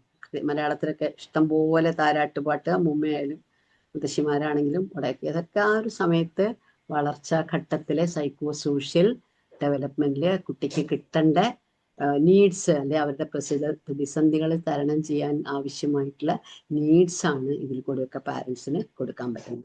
അതാണ് ഇവിടുത്തെ റോൾ ഓഫ് ഫാമിലി അല്ലെങ്കിൽ റോൾ ഓഫ് പാരന്റിങ് എന്ന് പറയുന്നത്. റോൾ ഓഫ് പാരൻസ് ഈ ഒരു പ്രായത്തില് വേണ്ടത്. അല്ലാണ്ട് ഒരു കുറേ ഷോപ്പിങ്ങിന് കൊണ്ടുപോയി കുറേ ഇത് ചെയ്തു, കുറേ വലിയ വലിയ സാധനങ്ങൾ മേടിച്ചു കൊടുത്തു, അല്ലെ കുട്ടീനെ ഒരു ടൂറിന് കൊണ്ടുപോയി, അതൊന്നുമല്ല. അതൊക്കെ വേണം, കുറച്ച് കഴിയുമ്പോൾ ഒരു സൂ ഒക്കെ കാണിച്ചു കൊടുക്കാം. പക്ഷെ ഏറ്റവും കൂടുതൽ വേണ്ടത് ഈ കുട്ടിയെ അതിന്റെ ഓട്ടോണമി, തന്നെത്താനെ. ഇപ്പൊ ചെരുപ്പ് ചില കുട്ടികൾ കണ്ടില്ലേ, ചെരുപ്പ് വലിയവരുടെ ചെരുപ്പൊക്കെ എടുത്തിടും. അപ്പൊ അയ്യോ അതെടുക്കരുത് അതെടുക്കരുത്, അങ്ങനെയില്ല. ആ കുട്ടി ചെരുപ്പ് ഇടട്ടെ, തന്നെ അറ്റ്ലീസ്റ്റ് ചെരുപ്പ് വേറെ ആരെയും ചെരുപ്പിടാൻ പഠിച്ചു. പക്ഷേ തന്നെത്താനെ ഇപ്പൊ നിന്ന് നടക്കാം, മോൻ ചെരുപ്പിടൂ, തന്നെ ചെരുപ്പിടൂ എന്ന് പറയാം. ഓക്കെ, ചെരുപ്പിട്ട് കഴിഞ്ഞാൽ എന്ത് വേണം? ഗുഡ് ബോയ്, നന്നായി കേട്ടോ, ഒന്ന് അപ്രീഷിയേറ്റ് ചെയ്യുക. എന്നിട്ട് വേണമെങ്കിൽ ഒരു ഉമ്മയൊക്കെ കൊടുക്കാം. അപ്പൊ ആ കുട്ടിക്ക് മനസ്സിലാവും, ശരിയാ, ഞാൻ ആ ഒരു പ്രതിസന്ധി മറികടന്നു, എനിക്ക് ചെയ്യാൻ പറ്റും. പിന്നെ നിങ്ങൾ ശ്രദ്ധിച്ചിട്ടുണ്ടോ, കുറച്ച് കഴിയുമ്പോൾ നമ്മൾ ചെരുപ്പിടാൻ പറയേണ്ടേ വരില്ല. പുറത്തിറങ്ങാൻ പോകുമ്പം ചെരുപ്പിടും. അങ്ങനെ അത് ആ തരത്തിലുള്ള പാരന്റിങ് ആണ് വേണ്ടതെന്നാണ് എറിക് എറിക്സൺ പറയുന്നത്. അപ്പൊ ഇവിടുത്തെ ഔട്ട്കം എന്താണ്? മേൽപ്പറഞ്ഞ കാര്യങ്ങൾ പ്രോത്സാഹിപ്പിച്ചാൽ കുട്ടി സ്വയം പ്രാപ്തരായി വളരുന്നതാണ്. കുട്ടി അടുത്തൊരു സ്റ്റേജിലേക്ക് വരുമ്പോൾ, അതായത് ഈ വയസ്സ് കഴിഞ്ഞ് അടുത്ത സ്റ്റേജ് ഏർലി ചൈൽഡ്ഹുഡിലേക്ക് എത്തുമ്പോഴും ഈ അവനവന്റെ കാര്യങ്ങൾ കുറേശ്ശെ തന്നെത്താനെ ചെയ്യാൻ പഠിക്കും, എല്ലാവരോടും നന്നായിട്ട് പെരുമാറാൻ പഠിക്കും, ഒരു സോഷ്യലൈസേഷൻ ഡെവലപ്പ് ചെയ്യും. അതേസമയത്ത് ആരെങ്കിലും വരുമ്പം കുട്ടിയെ കാണിക്കുകയില്ല, കൊണ്ടെടുക്കുകയില്ല, അങ്ങനെയില്ല. അവിടെയോട്ട് പോവുകയില്ല, ആരുമായിട്ട് വീട്ടിൽ വരുന്നതും ഇഷ്ടമല്ല. കുട്ടിക്ക് ഇൻഫെക്ഷൻ വരും, അയ്യോ കുട്ടീനെ ആരും എടുക്കരുത്, കുട്ടിക്ക് ഇൻഫെക്ഷൻ വരും.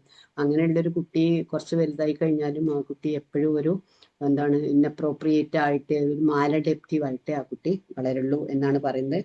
അപ്പം ഈ ഒരു വിലക്കുകൾ കുറച്ച് കഴിയുമ്പം കുട്ടിക്ക് എന്താ തോന്നുന്നതെന്ന് വെച്ചാൽ എല്ലാറ്റിനും ഓടാം, അയ്യോ നടക്കല്ലേ, അയ്യോ വെള്ളം ഒഴിക്കല്ലേ, അയ്യോ ചെയ്യല്ലേ, ഇങ്ങനെ പറഞ്ഞു ഈ കുട്ടി അവസാനം ഈ കുട്ടി വയ്ക്കുക എന്നെ ഒന്നിനും ഷെയിം. അവിടെയാണ് പറയുന്നത് ഓട്ടോണമി വേഴ്സസ് ഷെയിമാണ്. ലജ്ജ എന്ന് പറഞ്ഞാൽ ഞാനൊന്നിനും കൊണ്ടില്ല, ഞാൻ വെറുതെ ആണെന്നുള്ളൊരു ഫീലിംഗ് ഭാവിയിൽ ഡെവലപ്പ് ചെയ്യുമെന്നാണ് എറിക് എറിക്സൺ പറയുന്നത്.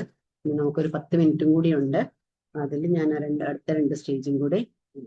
അപ്പൊ എന്ത് വേണമെന്ന് എറിക് എറിക്സൺ പറയുന്നത്, ഈ പ്രായത്തിൽ ഈ ഏജിൽ ഒരു ഫൈൻഡിങ് ബാലൻസ് ആണ്. അപ്പൊ നമ്മൾ എല്ലാ കാര്യങ്ങളും കൂടുതൽ കാര്യം പ്രോത്സാഹനം കൊടുക്കണം, ധാരാളം പ്രോത്സാഹനങ്ങൾ കൊടുക്കണം. ഓക്കെ, എന്ത് ചെയ്യുമ്പോഴും ഇപ്പൊ ഒരു കുട്ടി വന്ന് ഗ്യാസ് ഓൺ ചെയ്യണം, പ്രോത്സാഹിപ്പിക്കണം. ഓൺ ചെയ്തോ എന്ന് പറയാൻ പറ്റും നമുക്ക്? ഇല്ല. അപ്പൊ ചിലപ്പോ കൈക്കൊരു അടി വെച്ച് കൊടുക്കേണ്ടി വരും, അല്ലെ? അപ്പൊ ചില കാര്യങ്ങളിൽ വിലക്കണം, ചില കാര്യങ്ങൾ അവിടെയാണ് നമ്മളൊരു ബാലൻസ് ആണ് വേണ്ടതെന്ന് പറയുന്നത്. Balance between encouragement and discouragement രണ്ടും കൂടെ. അപ്പം പറ്റുന്ന കാര്യങ്ങൾ, അപകടകരമല്ലാത്ത കാര്യങ്ങളെല്ലാം പ്രോത്സാഹിപ്പിക്കാം, അപ്രീഷിയേറ്റ് ചെയ്യാം, ഒക്കെ ചെയ്യാം. പക്ഷെ അല്ലാത്തൊരു കാര്യത്തിലേക്ക് വരുമ്പോഴത്തേക്കും അത് വിലക്കാനും കൂടി. നമുക്കിപ്പോൾ തലയിൽ ഒരുപാട് നേരം വെള്ളമൊഴിച്ച് നിൽക്കുകയാണ്, വിലക്കാം, മതി, നമുക്ക് വീട്ടെടുത്തോണ്ട് വരാം, കരഞ്ഞാലും കുഴപ്പമില്ല, കുറച്ചു നേരം കരയട്ടെ, കുഴപ്പമില്ല. അപ്പൊ ഇങ്ങനെ വരുവാണെങ്കിൽ ഈ ഒരു ബാലൻസ് ഉണ്ടെങ്കിൽ കുട്ടിക്ക് എന്തുണ്ടാവും? ഒരു സെക്യൂരിറ്റി ഫീലിംഗ്, ഒരു കോൺഫിഡൻസും ഭാവിയിൽ ഡെവലപ്പ് ചെയ്യും എന്നാണ് പറഞ്ഞത്. ഞാൻ എൻ്റെ അമ്മ എന്നെ വേണ്ട കാര്യങ്ങൾ ഒപ്പമുണ്ട്, അല്ലാത്ത കാര്യത്തിൽ എന്നെ വിലക്കും എന്നുള്ളത് ഭാവിയിൽ ഈ കുട്ടിക്ക് മനസ്സിലാവും എന്നാണ് പറയുന്നത്. ഇപ്പൊ എല്ലാ കാര്യം ഇപ്പൊ കുട്ടികൾ അവർ പറയുന്നത് they will solve their problem എന്ന് പറയുന്നത്. എറിക് എറിക്സൺ പറയുന്നത് നമ്മളാരും സഹായിക്കൊന്നും വേണ്ട അവരെ പ്രോബ്ലംസ് സേവ് ചെയ്യാൻ. ഇപ്പൊ കളിപ്പാട്ടം ദൂരേക്ക് ഇട്ട് കൊടുത്തു കഴിഞ്ഞാൽ ഒരു ഷെൽഫിന്റെ മുകളിൽ വെച്ച് കഴിഞ്ഞാൽ എങ്ങനെയെങ്കിലും വലിഞ്ഞു കയറി അത് എടുക്കാൻ നോക്കും. ഒരു വിധം നിവർത്തിൻ്റെയും വലിഞ്ഞു കയറി എടുക്കും. നമ്മൾ എടുത്തു കൊടുക്കേണ്ട ആവശ്യമില്ല, നമ്മൾ എടുത്തു കൊടുക്കാൻ പോകണ്ടെന്നാ പറയുന്നത്. എല്ലാ കാര്യങ്ങളും അങ്ങനെ തന്നെ അല്ലെ? ഉടനെ തന്നെ മുൻ കയറേണ്ട, അങ്ങനത്തെ അതല്ല. അപകടം ഉണ്ടാവരുത്, ഷെൽഫ് മറിഞ്ഞു വീഴരുത്. അപ്പൊ ഈ സ്വന്തം കാര്യങ്ങൾ ചെയ്യുന്ന അതൊരു പ്രതിസന്ധിയാണ് ആ കുട്ടിയുടെ. അവിടെ ഇത് എടുക്കണം എന്നുള്ളത് ഒരു പ്രതിസന്ധിയാണ്. അപ്പൊ അതാണ് ആ ഒരു മെന്റൽ ഡെവലപ്മെന്റ് ആണ് ആ കുട്ടിയുടെ. അതെ, അത് എങ്ങനെയും പോയി എടുത്തു അവര് കണ്ടുപിടിച്ചോളുന്ന. ചില കുട്ടികൾ കണ്ടില്ലേ, ഒരു കളിപ്പാട്ടം കൊടുത്തു കഴിഞ്ഞാൽ അപ്പൊ തന്നെ അത് ഊരും, എല്ലാ സ്ക്രൂ അഴിച്ച് പിടിച്ച് എല്ലാം സെപ്പറേറ്റ്. എൻ്റെ ഒരു ഫ്രണ്ടിന്റെ മോനുണ്ടായിരുന്നു, എന്ത് കിട്ടിയാലും അപ്പൊ ഊരും. ഇതെല്ലാം ഓരോ സ്ക്രൂവും ഇവിടെ ഇങ്ങനെ വെക്കും. ഒരു 4 വയസ്സൊക്കെ ഉള്ള സമയത്താന്ന് തോന്നുന്നു, 3 വയസ്സാണ്. എന്നിട്ട് ഇതെല്ലാം സ്ക്രൂ ഒക്കെ തിരിച്ചിടും. അപ്പൊ എന്നിട്ട് കണ്ടാലും വിചാരിക്കും ഇത് കൈ കിട്ടുമ്പോഴത്തേക്ക് ഇത് ചെയ്തോന്ന് വിചാരിക്കും. പക്ഷെ അപ്പൊ അതൊരു ഈ സമയത്താണ് ക്രിയേറ്റിവിറ്റിയുടെ കാര്യം ഒന്നും ഞാനിപ്പോ പറയുന്നില്ല, ഒത്തിരി പറയാനുണ്ട്. സൈക്കോ സോഷ്യൽ ഡെവലപ്മെന്റ് മാത്രമേ പറയുന്നുള്ളൂ, ക്രിയേറ്റിവിറ്റി ഡെവലപ്പ് ചെയ്യാനും ഒക്കെ. അതാണ് പറയുന്നത്. ഈ സമയത്ത് നമ്മുടെ മൊബൈലിലോ ഇതിലോ ആണെങ്കിൽ ഒരുപാട് നല്ല യൂസ്ഫുൾ ആയിട്ടുള്ള ചാനൽസ് ഉണ്ട്. അടുത്തൊരു സ്റ്റേജിലേക്കൊക്കെ വരുന്ന സമയത്ത് അതൊക്കെ വെച്ചു കൊടുക്കുക. പിന്നെ ഒത്തിരി ആക്ടിവിറ്റീസ് ബേസ്ഡ് ഗെയിമുകളുണ്ട്. ഇപ്പം നമുക്ക് ബിൽഡിംഗ് ബ്ലോക്സ് ഒക്കെ വളരെ നല്ലതാണ്. ഞാൻ പറയാം, 1500 രൂപയുടെ ഒരു വലിയൊരു കളിപ്പാട്ടം മേടിച്ചു കൊടുക്കുന്നതിനേക്കാൾ നല്ലൊരു 500 രൂപയുടെ ഒരു ബിൽഡിംഗ് ബ്ലോക്സ് മേടിച്ചു കൊടുക്കൂ. കുട്ടിക്ക് ഭയങ്കര നല്ലതാണത്, മനസ്സിലായി? എത്ര നേരം ഇരുന്നോളും ചെയ്യും. വരയ്ക്കാൻ കൊടുക്കൂ, അല്ലെങ്കിൽ അങ്ങനെയുള്ള കാര്യങ്ങൾ ക്രിയേറ്റിവിറ്റി ഏറ്റവും കിട്ടുന്ന പ്രായവും ഇത് കഴിഞ്ഞ് ഇതല്ല അടുത്തത്. അങ്ങനെ ആവശ്യത്തിന് സ്വാതന്ത്ര്യം കൊടുക്കുകയും ആവശ്യത്തിന് നിയന്ത്രിക്കുകയും ചെയ്യാണ്. അങ്ങനെയാണെങ്കിൽ മാത്രമേ ഈ കുട്ടി ഒരു ഓട്ടോണമി ഡെവലപ്പ് ചെയ്യുന്നതാണ് പറയുന്നത്. ഇനി സ്റ്റേജ് 3 ഏർലി ചൈൽഡ്ഹുഡ്, അതാണ് പ്രീ സ്കൂൾ, 3 മുതൽ 6 വരെ. ഇതും കുറച്ച് ബുദ്ധിമുട്ടുള്ള ഒരു കാര്യമാണ്. ഇത് മറ്റേന്റെ ഒരു കണ്ടിന്യൂഷൻ ആണ്. ഇവിടെ പറയുന്നത് ഇവരുടെ സൈക്കോളജിക്കൽ ചലഞ്ച് എന്ന് പറയുന്നത് നേടുന്നത് ഇനീഷ്യേറ്റീവ് വേഴ്സസ് ഗിൽട്ട് ആണ്. എല്ലാറ്റിനും മുൻകൈ എടുത്ത് എന്ത് കിട്ടിയ എന്ത് ചെയ്യാൻ റെഡി. അതേസമയത്ത് ഒരു 15-20 വയസ്സായ ഒരു കുട്ടിയോട് പറയാണ് നിങ്ങൾക്ക്, എടാ അയ്യാ അതൊന്നും എടുത്തോണ്ട് വാടാന്ന്, എനിക്ക് അമ്മേനെ എടുത്തോ. ഈ കുട്ടിയോടല്ലല്ലോ നിങ്ങൾ ചോദിച്ചോക്കോ, എടാ അത് എടുത്തോണ്ട് അപ്പൊ തന്നെ പോയി എടുത്തോണ്ട് വരും. ഭയങ്കര ഇതായിരിക്കും എന്തിനും. അതായത് നമുക്ക് ഭയങ്കര ഇനീഷ്യേറ്റീവാണ് എന്ത് കാര്യം ചെയ്യാനും. ഓടാനാണെങ്കിലും ചാടാനാണെങ്കിലും കളിക്കാനാണെങ്കിലും എല്ലാറ്റിനും. കുട്ടികളൊക്കെ കൂടെ കളിക്കാൻ നിന്നവര് നിങ്ങൾ ശ്രദ്ധിച്ചിട്ടുണ്ടോ, ചില ടീച്ചേഴ്സൊക്കെ ഉണ്ട്, ചില പ്രീ സ്കൂളിലൊക്കെ ഞാൻ പോയി കാണാറുണ്ട്. ഈ ടീച്ചേഴ്സ് കുട്ടികളെ കൂടെ അങ്ങോട്ട് ഡാൻസ് ചെയ്യാനും കളിക്കാനും ഓടാനും. എന്തൊരു മൊബൈലിൽ കളിക്കുന്ന സമയം കൊണ്ട് അതൊരു വലിയ ഭാഗ്യമാട്ടോ ഇന്ന്. ഇല്ലെങ്കിൽ ഇവര് ഫുൾ ടൈം വീട്ടിലിരുന്ന് മൊബൈലിൽ കളിക്കുന്നതിന് പകരം ഈ സ്കൂളിലൊക്കെ പോണത് ഭയങ്കര നല്ലതാ. അപ്പം അങ്ങനെ അവര് ആ ഒരു എല്ലാറ്റിനും ഒരു മുൻകൈ എടുക്കുന്നത്. അതാണ് ഇനീഷ്യേറ്റീവ് വേഴ്സസ് ഗിൽറ്റ്. അപ്പൊ ആ ഇനീഷ്യേറ്റീവ് ഇവർക്ക് കൊടുത്തിട്ടില്ല എങ്കിൽ കാര്യങ്ങൾ ചെയ്യാൻ നമ്മൾ പ്രോത്സാഹിപ്പിച്ച് നമ്മൾ അവരെല്ലാ കാര്യങ്ങൾ ഇട്ട് കൊടുക്കുക. അപ്പൊ ഒരു ബിൽഡിംഗ് ബ്ലോക്സ് ചെയ്തു കൊടുക്കുക. ആദ്യം ചെയ്തു കൊടുക്കാം, പിന്നെ തന്നെ ചെയ്യാം. ചെയ്തിട്ട് ശരിയായിട്ടില്ല, അയ്യേ ചെയ്തില്ലല്ലോ എന്ന് പറയരുത്. ചെയ്യടാ, ഒന്നും കൂടി ചെയ്ത് നോക്കടാ, അങ്ങനെ പറയുമ്പോൾ വീണ്ടും അപ്പൊ അങ്ങനെ വരുമ്പോൾ ഇവർക്കൊരു എല്ലാ കാര്യത്തിലും ഒരു മുൻകൈ എടുക്കാൻ. ഇപ്പൊ ഞാൻ എൻ്റെ ചെറുപ്പകാലമൊക്കെ ആലോചിക്കാറുണ്ട്. കാരണം അവിടെ ഈ കഷ്ണം നുറുക്കൊക്കെ ചെയ്യുമ്പോഴേ എനിക്ക് ഈ കഷ്ണം നുറുക്കാൻ ഭയങ്കര ഇഷ്ടമാണ്. ഇപ്പൊ ഇഷ്ടമല്ല കേട്ടാ, ഇപ്പൊ എനിക്ക് അതിനോട് വലിയ താല്പര്യമില്ല. പണ്ട് ചക്ക നുറുക്കൊക്കെ ചെയ്യുകയാണെങ്കിൽ ഞാൻ അവിടെ കൂടെ പോയിരിക്കും, പെണ്ണുങ്ങളെ ചർക്ക നിൽക്കുമ്പോൾ. അപ്പോൾ പറയും, അയ്യോ കയ്യ് മുറിയേ കുഞ്ഞാന്ന് പറഞ്ഞു ഞാനോ കത്തിയൊക്കെ എടുത്തു കഴിഞ്ഞത്. എന്നിട്ട് അവസാനം അവരെന്താ ചെയ്യുന്നറിയോ, മൂർച്ചയില്ലാത്തൊരു കത്തി എനിക്ക് എടുത്തു തരും. അപ്പൊ പിന്നെ ഞാനതൊക്കെ പിടിച്ച് ഇങ്ങനെ ആക്കി മകത്ത് ചക്കയും മുറിയില്ല കയ്യും മുറിയില്ല. അപ്പൊ എന്താ വെച്ചാൽ എൻ്റെ ആ ഒരു ഇമോഷണൽ സാറ്റിസ്ഫൈഡ് ആയി, എൻ്റെ ഒരു സൈക്കോളജിക്കൽ സാറ്റിസ്ഫാക്ഷൻ. ഞാനിത് മുറിഞ്ഞില്ലെങ്കിലും കുറേ കഴിയുമ്പോൾ ഒരെണ്ണം മുറിയും, ഒരു കുറേ സമയം എടുക്കുമ്പോൾ ഒരെണ്ണം കഷ്ടിച്ച് മുറിഞ്ഞു തരും. അപ്പൊ അങ്ങനെയൊക്കെയുള്ള. അതേസമയത്ത് അയ്യോ കയ്യും മുറിയും എടുക്കല്ലേ. എനിക്കൊന്ന് പണ്ടുള്ളവർക്ക് നമ്മളെക്കാളൊക്കെ വിവരം ഉണ്ടായിരുന്നു. ഇപ്പൊ ഉള്ളവർക്ക് അതൊന്നും വിവരം ഉണ്ടായിട്ട് എനിക്ക് തോന്നാറുണ്ട്. We are lucky to live in that age. കാരണം നമുക്ക് ഒരുപാട് ഓട്ടോണമി കിട്ടിയ വളർന്ന ഒരു ഇതിലൊക്കെയാണ് എന്ന് എനിക്ക് തോന്നുന്നത്. എനിക്കൊക്കെ അതെ, ഇഷ്ടം പോലെ ഓട്ടോണമി കിട്ടിയിട്ടാണ്. ആരും കളിക്കുന്നതിൽ നിന്ന് വിലക്ക് അല്ലെങ്കിൽ അത് ചെയ്യരുത് ഇത് ചെയ്യരുത്. കാര്യം ശിക്ഷ കിട്ടിയിട്ടുണ്ട്, ഇല്ല എന്നല്ല, പക്ഷെ നമുക്ക് ഒരുപാട് എൻകറേജ്മെന്റും കിട്ടിയിട്ടുണ്ടായിരുന്നു എന്നാണ് എനിക്ക് തോന്നുന്നത്. അപ്പൊ ഇതിൽ പറയുന്നത് വെച്ചാൽ ഇവൻ എന്ത് കാര്യം ചെയ്യാനും ഒരു മുൻകൈ എടുക്കും. ഞാൻ ഇപ്പൊ നമ്മൾ ചിലപ്പോൾ ചില കുട്ടികളൊക്കെ ഈ 5-6 വയസ്സുള്ള പിള്ളേരൊക്കെ എൻ്റെ കൂടെ മോനൊക്കെ ചെറിയ ദോശ ഉണ്ട്, ഞാൻ കൈ പിടിച്ച് ഞാൻ ഒഴിക്കുമ്പോൾ ചിലപ്പോൾ അവിടെ മുഴുവൻ വീഴും. എന്നാലും കുഴപ്പമില്ല, ആവട്ടെ, അങ്ങനെ അവൻ്റെ ഒരു സാറ്റിസ്ഫാക്ഷൻ അല്ലേ. അല്ലെങ്കിൽ ചിലപ്പോൾ പോടാ അവിടുന്ന്, നീ ഇപ്പൊ ദോശ ഉണ്ടാക്കാനൊന്നും ആയിട്ടില്ല എന്ന് പറയല്ല വേണ്ടത്. ഉണ്ടാക്കിക്കോട്ടെ, കുറച്ച് നമുക്ക് പണി കൂടുതലായിരിക്കും, മാവ് താഴെയാക്കും. അപ്പൊ അങ്ങനെയുള്ള എല്ലാ കാര്യത്തിനും നമ്മുടെ കൂടെ അല്ലെങ്കിൽ ഒരു ഇനീഷ്യേറ്റീവ് എടുക്കാനുള്ള പ്രായമാണിത്. അപ്പൊ ആ കളികളിൽ വളരെ താല്പര്യം, ഏറ്റവും കൂടുതൽ ഇഷ്ടം കളിക്കാനായിരിക്കും. ആ സമയത്ത് നമ്മുടെ ഇപ്പോഴത്തെ കുട്ടികളുടെ ഒരു ദുരവസ്ഥ ഞാൻ ആലോചിക്കുക. കളിക്കാൻ ആളില്ല, സ്കൂളിലും കളിക്കാനില്ല. സ്കൂളിൽ പഠിപ്പിച്ച് ഒരു വകയാക്കുന്നതാണ്. ഫ്ലാറ്റിലോ അല്ലെങ്കിൽ വീടുകളിലാണെങ്കിൽ ആരുമില്ല കളിക്കാൻ. കാരണം മറ്റതല്ലല്ലോ, നമ്മൾ രാവിലെ എണീറ്റ് ചായയും കുടിച്ചു കഴിഞ്ഞാൽ പിന്നെ ഉച്ചയ്ക്ക് ഉണ്ണാറാകുമ്പോഴാണ് വീട്ടിൽ കയറി വരുന്നത്. അതുവഴി പറമ്പിലെ കളിയും ഒക്കെ ആയിട്ട്. അപ്പൊ അത് കളിക്കാൻ ഏറ്റവും ഇഷ്ടമുള്ള ഒരു പ്രായമാണ്. അവിടെയാണ് അവർക്ക് മുൻകൈ എടുക്കുന്നത്, ലീഡർഷിപ്പ് ഒക്കെ എടുക്കുന്നത്. നമുക്ക് ഞാനാവാം, ഞാൻ ഓടാം, നീ പഠിച്ചോ, അങ്ങനെയൊക്കെ പറഞ്ഞ് ലീഡർഷിപ്പ് എടുക്കുന്നൊരു പ്രായമാണിതെന്നാ പറയുന്നത്. ഭയങ്കര താല്പര്യം, ചുറ്റുമുള്ള എല്ലാം കീഴടക്കുന്ന ഒരു ഇതും. ആ സമയത്ത് നമുക്ക് പിന്നെ കുട്ടികളെ നല്ലോണം അവരെ വഴിക്ക് വിടണം എന്നാണ് റിക്കറക്ഷൻ പറയുന്നത്. ഇനി ഇതല്ല നമ്മൾ വല്ലാതെ വിലക്കുകയാണെങ്കിൽ, പക്ഷെ ഇതെല്ലാം വേണം, വിലക്ക് വേണം. കുട്ടി ക്രമേണ ഗിൽട്ടാവും എന്ന് പറഞ്ഞു. കുറ്റബോധം, എനിക്കൊന്നും കിട്ടിയില്ലല്ലോ. കുറ്റബോധം എന്ന് പറയുന്നത് നമ്മൾ കുറ്റബോധമല്ല. ഗിൽട്ട് എന്ന് പറയുന്നത് ശരിക്കും പറയുകയാണെങ്കിൽ ഒരു ഡിസാറ്റിസ്ഫാക്ഷൻ എന്ന് വേണമെങ്കിൽ പറയാം. അതാണ് ശരിക്കും ഗിൽട്ട് എന്ന് ഇവിടെ ഉദ്ദേശിക്കുന്നത് അതാണ്. സൈക്കോ സോഷ്യൽ ഇതിനകത്ത് ഗിൽട്ട് എന്ന് പറഞ്ഞാൽ എനിക്ക് കിട്ടിയില്ല, എനിക്കിതിനൊന്നും അർഹല്ല, അങ്ങനെ എനിക്കിതില്ലല്ലോ. അതാണ് ഇവിടെ ഇനീഷ്യേറ്റീവ് വേഴ്സസ് ഗിൽട്ട്. അപ്പം ഈ ധാരാളം പ്രോത്സാഹനവും ഇതൊക്കെ കിട്ടി വന്ന ഒരു കുട്ടിക്ക് ഇനി റോൾ ഓഫ് പാരന്റ്സ് ഞാൻ പറയാം.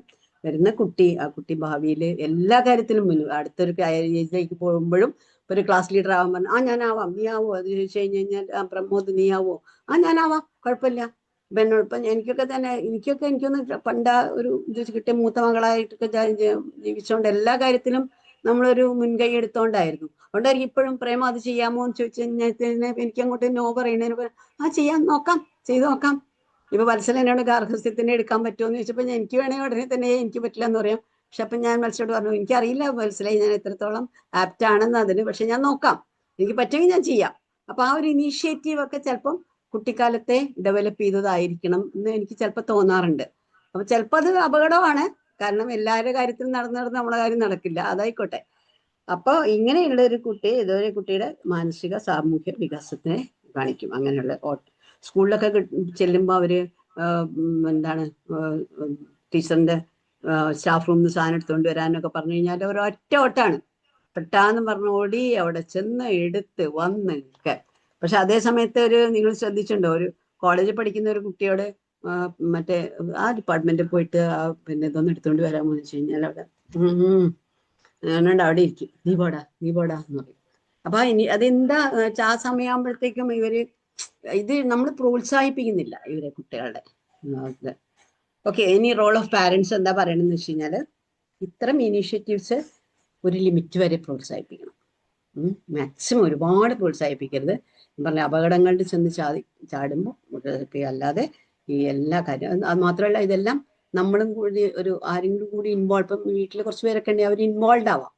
ഒരു കളിപ്പാട്ടം ചെയ്യാനോ, ഒരു പടം വരയ്ക്കാനോ, അല്ലെങ്കിൽ ക്രിയേറ്റീവായിട്ട് എന്തെങ്കിലും ചെയ്യാനോ, എല്ലാറ്റിനും പാരന്റ്സിന്റെ ഇൻവോൾവ്മെന്റ്. ചില പാരന്റ്സ് ഒക്കെ കണ്ടിട്ടുണ്ട് വരയ്ക്കാനൊക്കെ കൊടുക്കുമ്പോൾ പാരന്റ്സിന്റെ കൂടെ ഇത് ഇങ്ങനെയല്ലടാ, ഈ കളർ ഉപയോഗിച്ച് നോക്കടാ, ഇങ്ങനെയൊക്കെടാ, അത്രയൊരു ഇൻവോൾവ് ചെയ്യുന്ന പാരന്റ്സ് ഉണ്ട്. അതേസമയത്ത് നീ പോയി വരച്ചോ എന്ന് പറഞ്ഞുകൊണ്ട് പോലും അങ്ങനെയല്ല.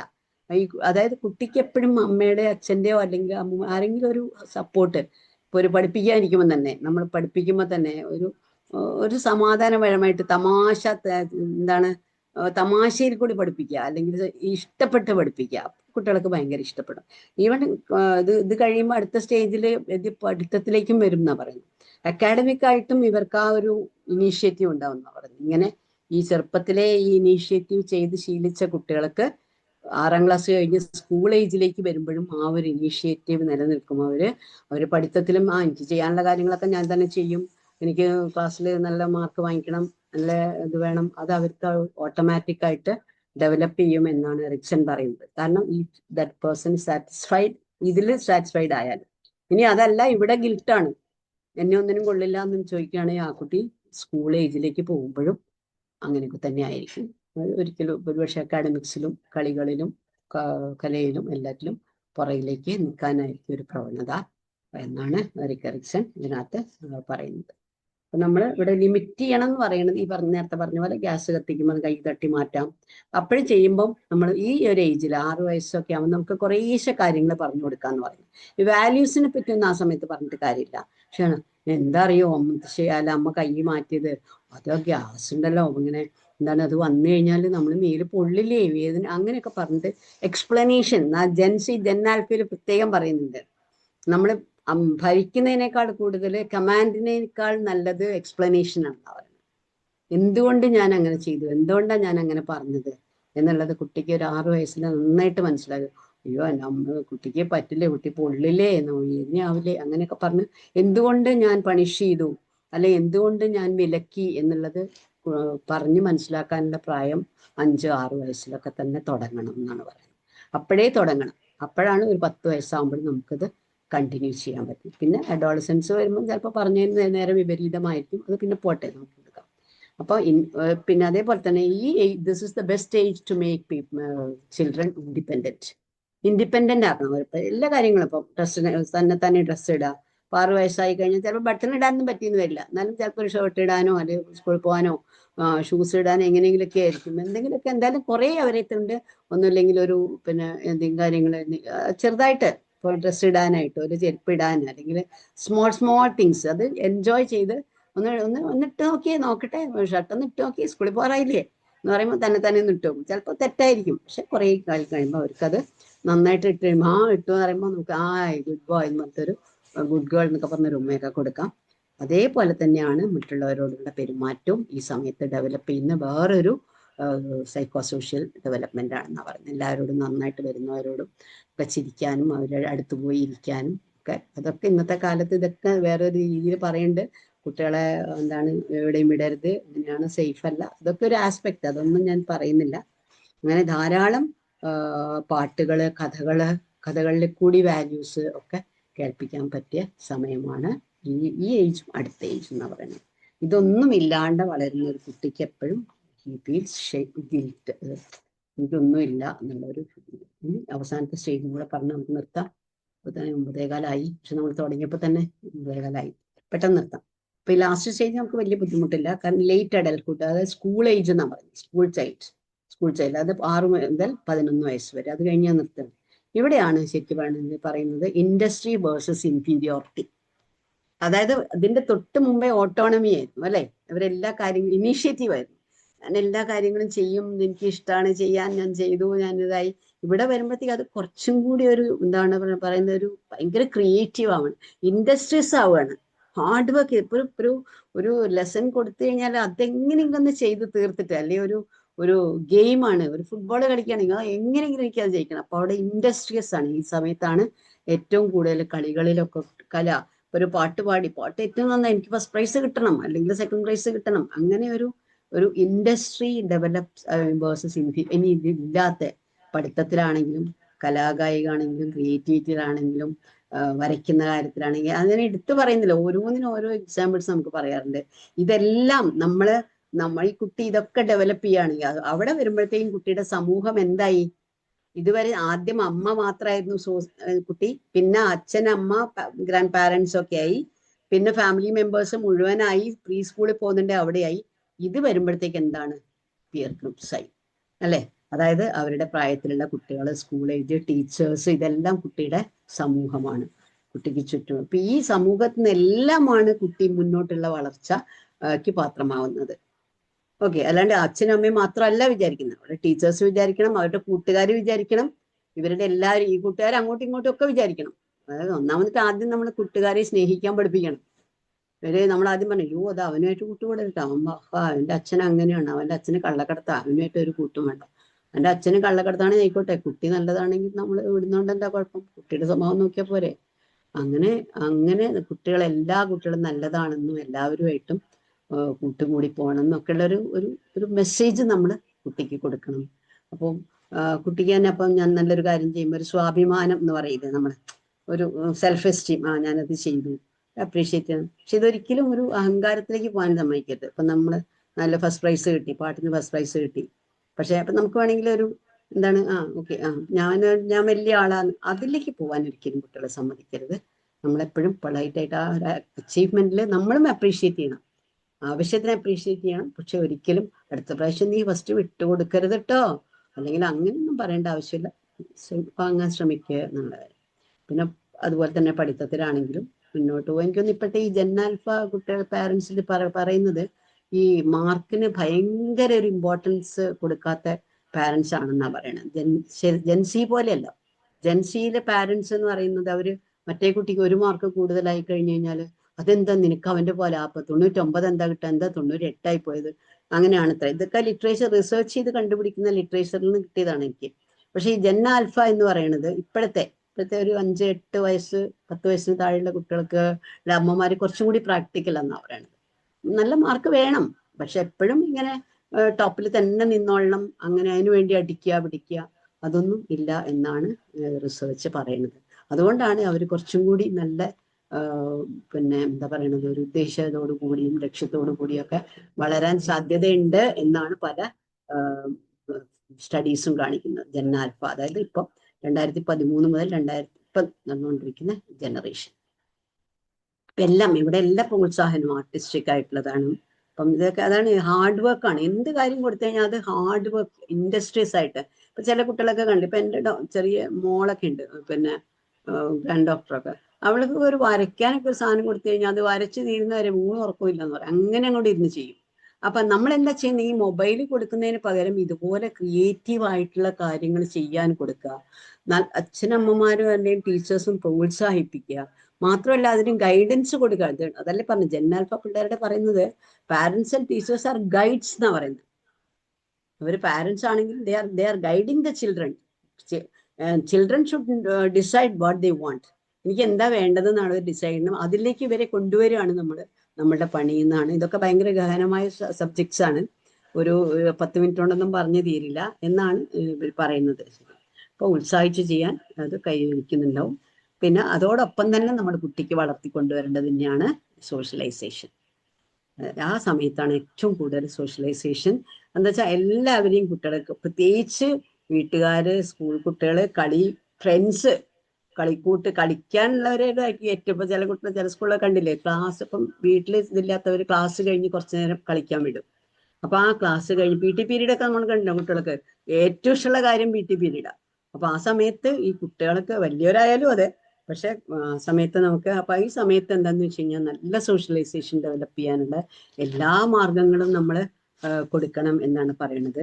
അതോടൊപ്പം തന്നെ ഈ സമയത്താണ് കുട്ടികളെ ഒരുവിധം വാല്യൂസ് നമുക്ക് പറഞ്ഞു കൊടുക്കുന്നത്. ഇപ്പൊ സന്ധ്യക്ക് നാമം ജപിക്കണം, അല്ലെങ്കിൽ അത് ചെയ്യണം, ഒരാളോട് അനാവശ്യമായിട്ട് പെരുമാറണം, അങ്ങനെ പെരുമാറാൻ പാടില്ല കേട്ടോ, അവർ നമ്മുടെ ഇതല്ലേ, അങ്ങനെയല്ലേ, മുത്തശ്ശനെ അടിക്കാനൊന്നും പാടില്ല, അല്ലെങ്കിൽ അങ്ങനെ ഓരോ, അതായത് സോഷ്യലൈസേഷനും ആ ഒരു വാല്യൂ എന്ന് പറഞ്ഞു കഴിഞ്ഞാൽ മൂല്യങ്ങൾ കുറേശ്ശെ, വലിയ വലിയ കാര്യങ്ങളൊന്നും പറയണ്ട, കുറേശ്ശെ. ഇപ്പൊ ഒരു ഭിക്ഷക്കാരൻ വന്നു കഴിഞ്ഞാൽ അത് വെച്ചാണ് ഇപ്പൊ പറയുന്ന ഭിക്ഷക്കാരെ കയറ്റി കിട്ടുമ്പോൾ പേടിക്കണം എന്നുള്ളത്. പക്ഷെ നമ്മളും കൂടെ ചെല്ല, ഇത് നീ കൊടുത്തോ ഈ പൈസ എന്ന് പറഞ്ഞ് കുട്ടിയെ കൊണ്ട് കൊടുപ്പിക്കാം. അപ്പൊ കുട്ടിക്ക് തന്നെ വരുമാ, ഇത് കൊടുത്താ, ഞാനിത് കൊടുത്തല്ലോ.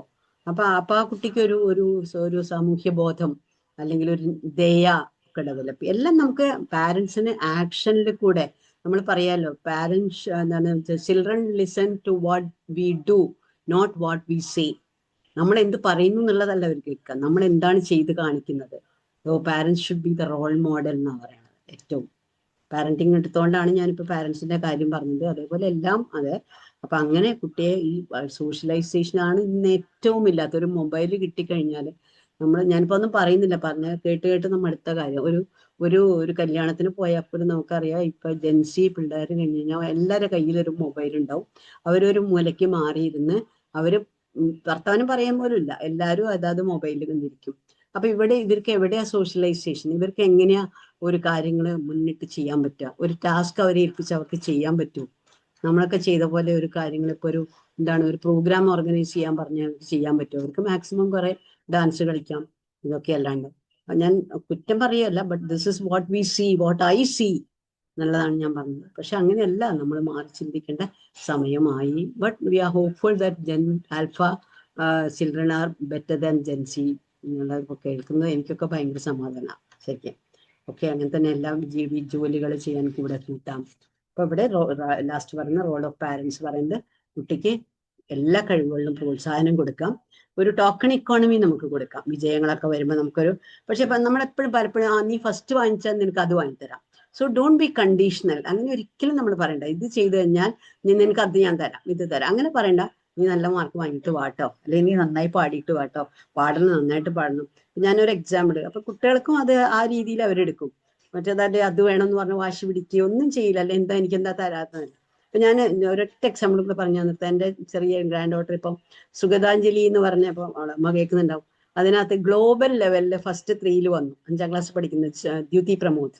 അപ്പൊ എനിക്കൊക്കെ ഭയങ്കരമായിട്ട് ഇതിട്ടു, എനിക്ക് ഗ്ലോബലില് 3rd വന്നു ഞാൻ എന്നൊക്കെ പറഞ്ഞു. ഗ്ലോബൽ എന്ന് പറഞ്ഞാൽ കവിത റെസിറ്റേഷനിൽ. അപ്പം ഗുഡ് അച്ചീവ്മെന്റ്, അത്രയും ഭയങ്കര അച്ചീവ്മെന്റ് ആണ് പറയുകയാണെങ്കിൽ. സത്യം പറഞ്ഞാൽ എനിക്ക് ഭയങ്കര സന്തോഷമായി, ഞങ്ങൾക്ക് എല്ലാവർക്കും സന്തോഷമായി. അപ്പൊ ഞാൻ അവളുടെ അടുത്ത് പറഞ്ഞു, നേരത്തെ ഒന്നും പറഞ്ഞിട്ടില്ല, പറഞ്ഞു എടാ സുഗതാഞ്ജലിയുടെ കിട്ടിയതിന് മുത്തശ്ശിയുടെ വക എന്താ സമ്മാനം വേണ്ടെന്ന് വെച്ചു. ഇപ്പൊ ഒരു ചിരി വെച്ചോണ്ട്, മുത്തശ്ശി ഇഷ്ടമുള്ളത് തന്നു, അതാണ്. അപ്പൊ ജസ്റ്റ് യു ഇമാജിൻ. കാരണം ആ കുട്ടി അല്ലെ എനിക്ക് അത് വേണമെന്നോ, എനിക്ക് മറ്റേ ഡ്രസ്സ് വേണമെന്നോ, അല്ലെ എനിക്ക് ആ കളിപ്പാട്ടം വേണമെന്നോ, അല്ലെ എനിക്ക് അത് വേണമെന്നോ ഒന്നുമല്ല, മുത്തശ്ശിക്ക് എന്താ ഇഷ്ടമുള്ളത് തന്നോളൂ എന്ന് പറയും. എന്നാൽ വേണ്ടാന്നുമല്ല. അപ്പൊ അതാണ് ടോക്കൺ ഇക്കോണമി നമ്മൾ പറയുന്നത്. നമ്മളൊരു കാര്യങ്ങൾ കൊടുക്കണം, പ്രോത്സാഹനമായിട്ട് കൊടുക്കണം. പക്ഷെ അത് ഒരിക്കലും നോട്ട് ഓൺ കണ്ടീഷണൽ. ഇങ്ങനെ ഫസ്റ്റ് വാങ്ങിയാൽ ഞാൻ നിനക്ക് തരാം, അങ്ങനെ വേണ്ട, നമ്മൾ കൊടുക്കുക. അത് it's A token of appreciation. അപ്പൊ വിജയങ്ങളിൽ അഭിനന്ദിക്കണം. പിന്നെ പിന്നെ പറഞ്ഞ പോലെ സെൽഫ് ഡിപ്പെൻഡൻസി. അത് ഈ ഇൻഡിപെൻഡൻസ് എന്ന് പറഞ്ഞാൽ സെൽഫ് ഡിപ്പെൻഡൻസ് എന്ന് പറഞ്ഞാൽ ത്രൂ ഔട്ട് നമ്മൾ ചെയ്യിക്കേണ്ടതാണ്. അപ്പൊ നമുക്ക് ഇന്നാളെ എൻ്റെ ഒരു പാരന്റ് വന്നിട്ട് പറഞ്ഞു, 18 വയസ്സായ കുട്ടിയാന്നാ പറയുന്നത്. അവൻ ഈ അമ്മ 3-4 ദിവസം കിടന്നു പോയി ഇത്രേ, ശരിക്കും പനിച്ചിട്ട്. പറയാ ഒരു ഗ്ലാസ് കാപ്പി എടുത്തു കൊടുക്കാൻ പോലും ആ കുട്ടി പെൺകുട്ടി ആൺകുട്ടി ഒക്കെ ഒരുപോലെയാണ്, പക്ഷെ എടുത്തു കൊടുക്കാൻ എനിക്കൊന്നും വയ്യ, അമ്മയ്ക്ക് വേണമെങ്കിൽ എടുത്തു കുടിച്ചോളാൻ പറഞ്ഞു. അപ്പൊ നമ്മൾ എന്തുകൊണ്ടാണ് അങ്ങനെ വന്നത്? എൻ്റെ അടുത്ത് വന്ന് എന്തോ ഒരു കാര്യത്തിൽ ഇതൊരു പറഞ്ഞതാണ്. അപ്പൊ ഞാൻ ചോദിച്ചു, നിങ്ങൾ പണ്ടേ ഒന്നും ചെയ്യിച്ചില്ലല്ലോ, പിന്നെ എങ്ങനെയാ കുട്ടി ചെയ്യാന്ന്? ശരിയാണ്. അയ്യോ, ഞാൻ അവളെ കൊണ്ട് ഒരു ഗ്ലാസ് പോലും കഴിച്ചിട്ടില്ല, ഒരു കാര്യവും ചെയ്യിച്ചില്ല. നാച്ചുറലി കുട്ടി അങ്ങനെയായിരിക്കും. സോ നമുക്ക് ഈ കുട്ടികളെ പിന്നെ നമ്മൾ കുട്ടിയൊന്നും ചെയ്തു തരില്ല എന്ന് പറയുന്നതിൽ അർത്ഥമില്ല. കുട്ടികളെ സെൽഫ് ഡിപ്പെൻഡന്റ് ആയിട്ടും നമ്മൾ ജോലികളിൽ നമ്മളെ സഹായിക്കുന്നുണ്ട്. അപ്പം നമ്മളിപ്പോ പറയുന്നുണ്ടല്ലോ, വീട്ടു ജോലികളിൽ ഭാര്യയും ഭർത്താവും ഒരുപോലെ ചെയ്യണം എന്നൊക്കെ. ഇങ്ങനെ വളർത്തിയൊരു പെൺകുട്ടിയോടെ എങ്ങനെയാ പറയാല്ലേ, ആൺകുട്ടിയോടെ എങ്ങനെയാ പറയാ നിങ്ങളിപ്പോ രണ്ടുപേരും ഡിവൈഡ് ചെയ്ത് ചെയ്യണമെന്ന്? ആണായാലും പെണ്ണായാലും ഇതൊക്കെ നേരത്തെ പഠിച്ചാൽ നമ്മൾ പറഞ്ഞു കൊടുക്കൊന്നും വേണ്ട. When they come in to തന്നെ enter in the married life they will do. ആ സമയത്ത് അവർ അഡാപ്റ്റ് ചെയ്തായിക്കോളും. ചെറുപ്പത്തിലേ നമ്മൾ കുറച്ച് പഠിപ്പിച്ചാൽ മതി. അപ്പൊ നമുക്കിപ്പോൾ ഇവിടെ ഊണ് കഴിച്ച് കഴിഞ്ഞാൽ പ്ലേറ്റ് എടുത്ത് വാഷ് ചെയ്യാൻ കൊണ്ടിടണം, കഴിഞ്ഞ് കഴിഞ്ഞാൽ മേശപ്പുറത്ത് നിന്ന് സാധനങ്ങൾ എടുക്കണം. പ്രത്യേകിച്ച് ഇപ്പൊ ജോലിയുള്ള അമ്മമാർ, എന്നെ പോലെയുള്ള അമ്മമാർക്കൊക്കെ ഒത്തിരി ഞാൻ ആൺപിള്ളേരാണെങ്കിൽ അവരെ കൊണ്ട് ചെയ്യിച്ചിട്ടുണ്ട്. കാരണം എനിക്ക് പറ്റില്ല, എല്ലാം കൂടി നമുക്ക് ചെയ്യാൻ പറ്റണ്ടേ. രാവിലെ 7:30 പോകണം, വൈകുന്നേരം 6 മണിയാകുമ്പോൾ വരുമ്പോൾ. അപ്പൊ അത് അന്നൊക്കെ ചെയ്യിച്ചോണ്ടായിരിക്കും അവർക്ക് അവരുടെ ഫാമിലിയിലും ഒരുവിധം അങ്ങനെ ചെയ്യാനുള്ള ഒരു മടിയില്ല. അപ്പൊ അതാ പറഞ്ഞത്, ചെറുപ്പത്തിലേ നമ്മളിങ്ങനെ അവരെ സെൽഫ് ഡിപ്പെൻഡന്റ് ആക്കിയിട്ടും കോപ്പറേറ്റീവ് ആക്കിയിട്ടും കാര്യങ്ങൾ മനസ്സിലാക്കാനും ശീലിപ്പിച്ച് വളർത്തി കഴിഞ്ഞാൽ അവരുടേതായ ലോകത്തിൽ ജീവിതത്തിൽ ഇത് സക്സസ്ഫുൾ ആയിക്കോളും എന്ന ഒരു ചെറിയ മെസ്സേജോടുകൂടി ഞാൻ എൻ്റെ ഈ പ്രസംഗമെന്നോ എന്ത് വേണേലും അധിക പ്രസംഗമെന്നോ എന്ത് വേണേലും പറയാം, നിർത്തുകയാണ്. ഇനി വല്ലതും ഡൗട്ട്സ് ഉണ്ടെങ്കിൽ നമുക്കൊരു 10 മിനിറ്റ്, ഇപ്പൊ തന്നെ 9:20 അല്ലേ സമയം? ഓക്കെ, ഒരു 10 മിനിറ്റോ 15 മിനിറ്റോ എടുക്കാം.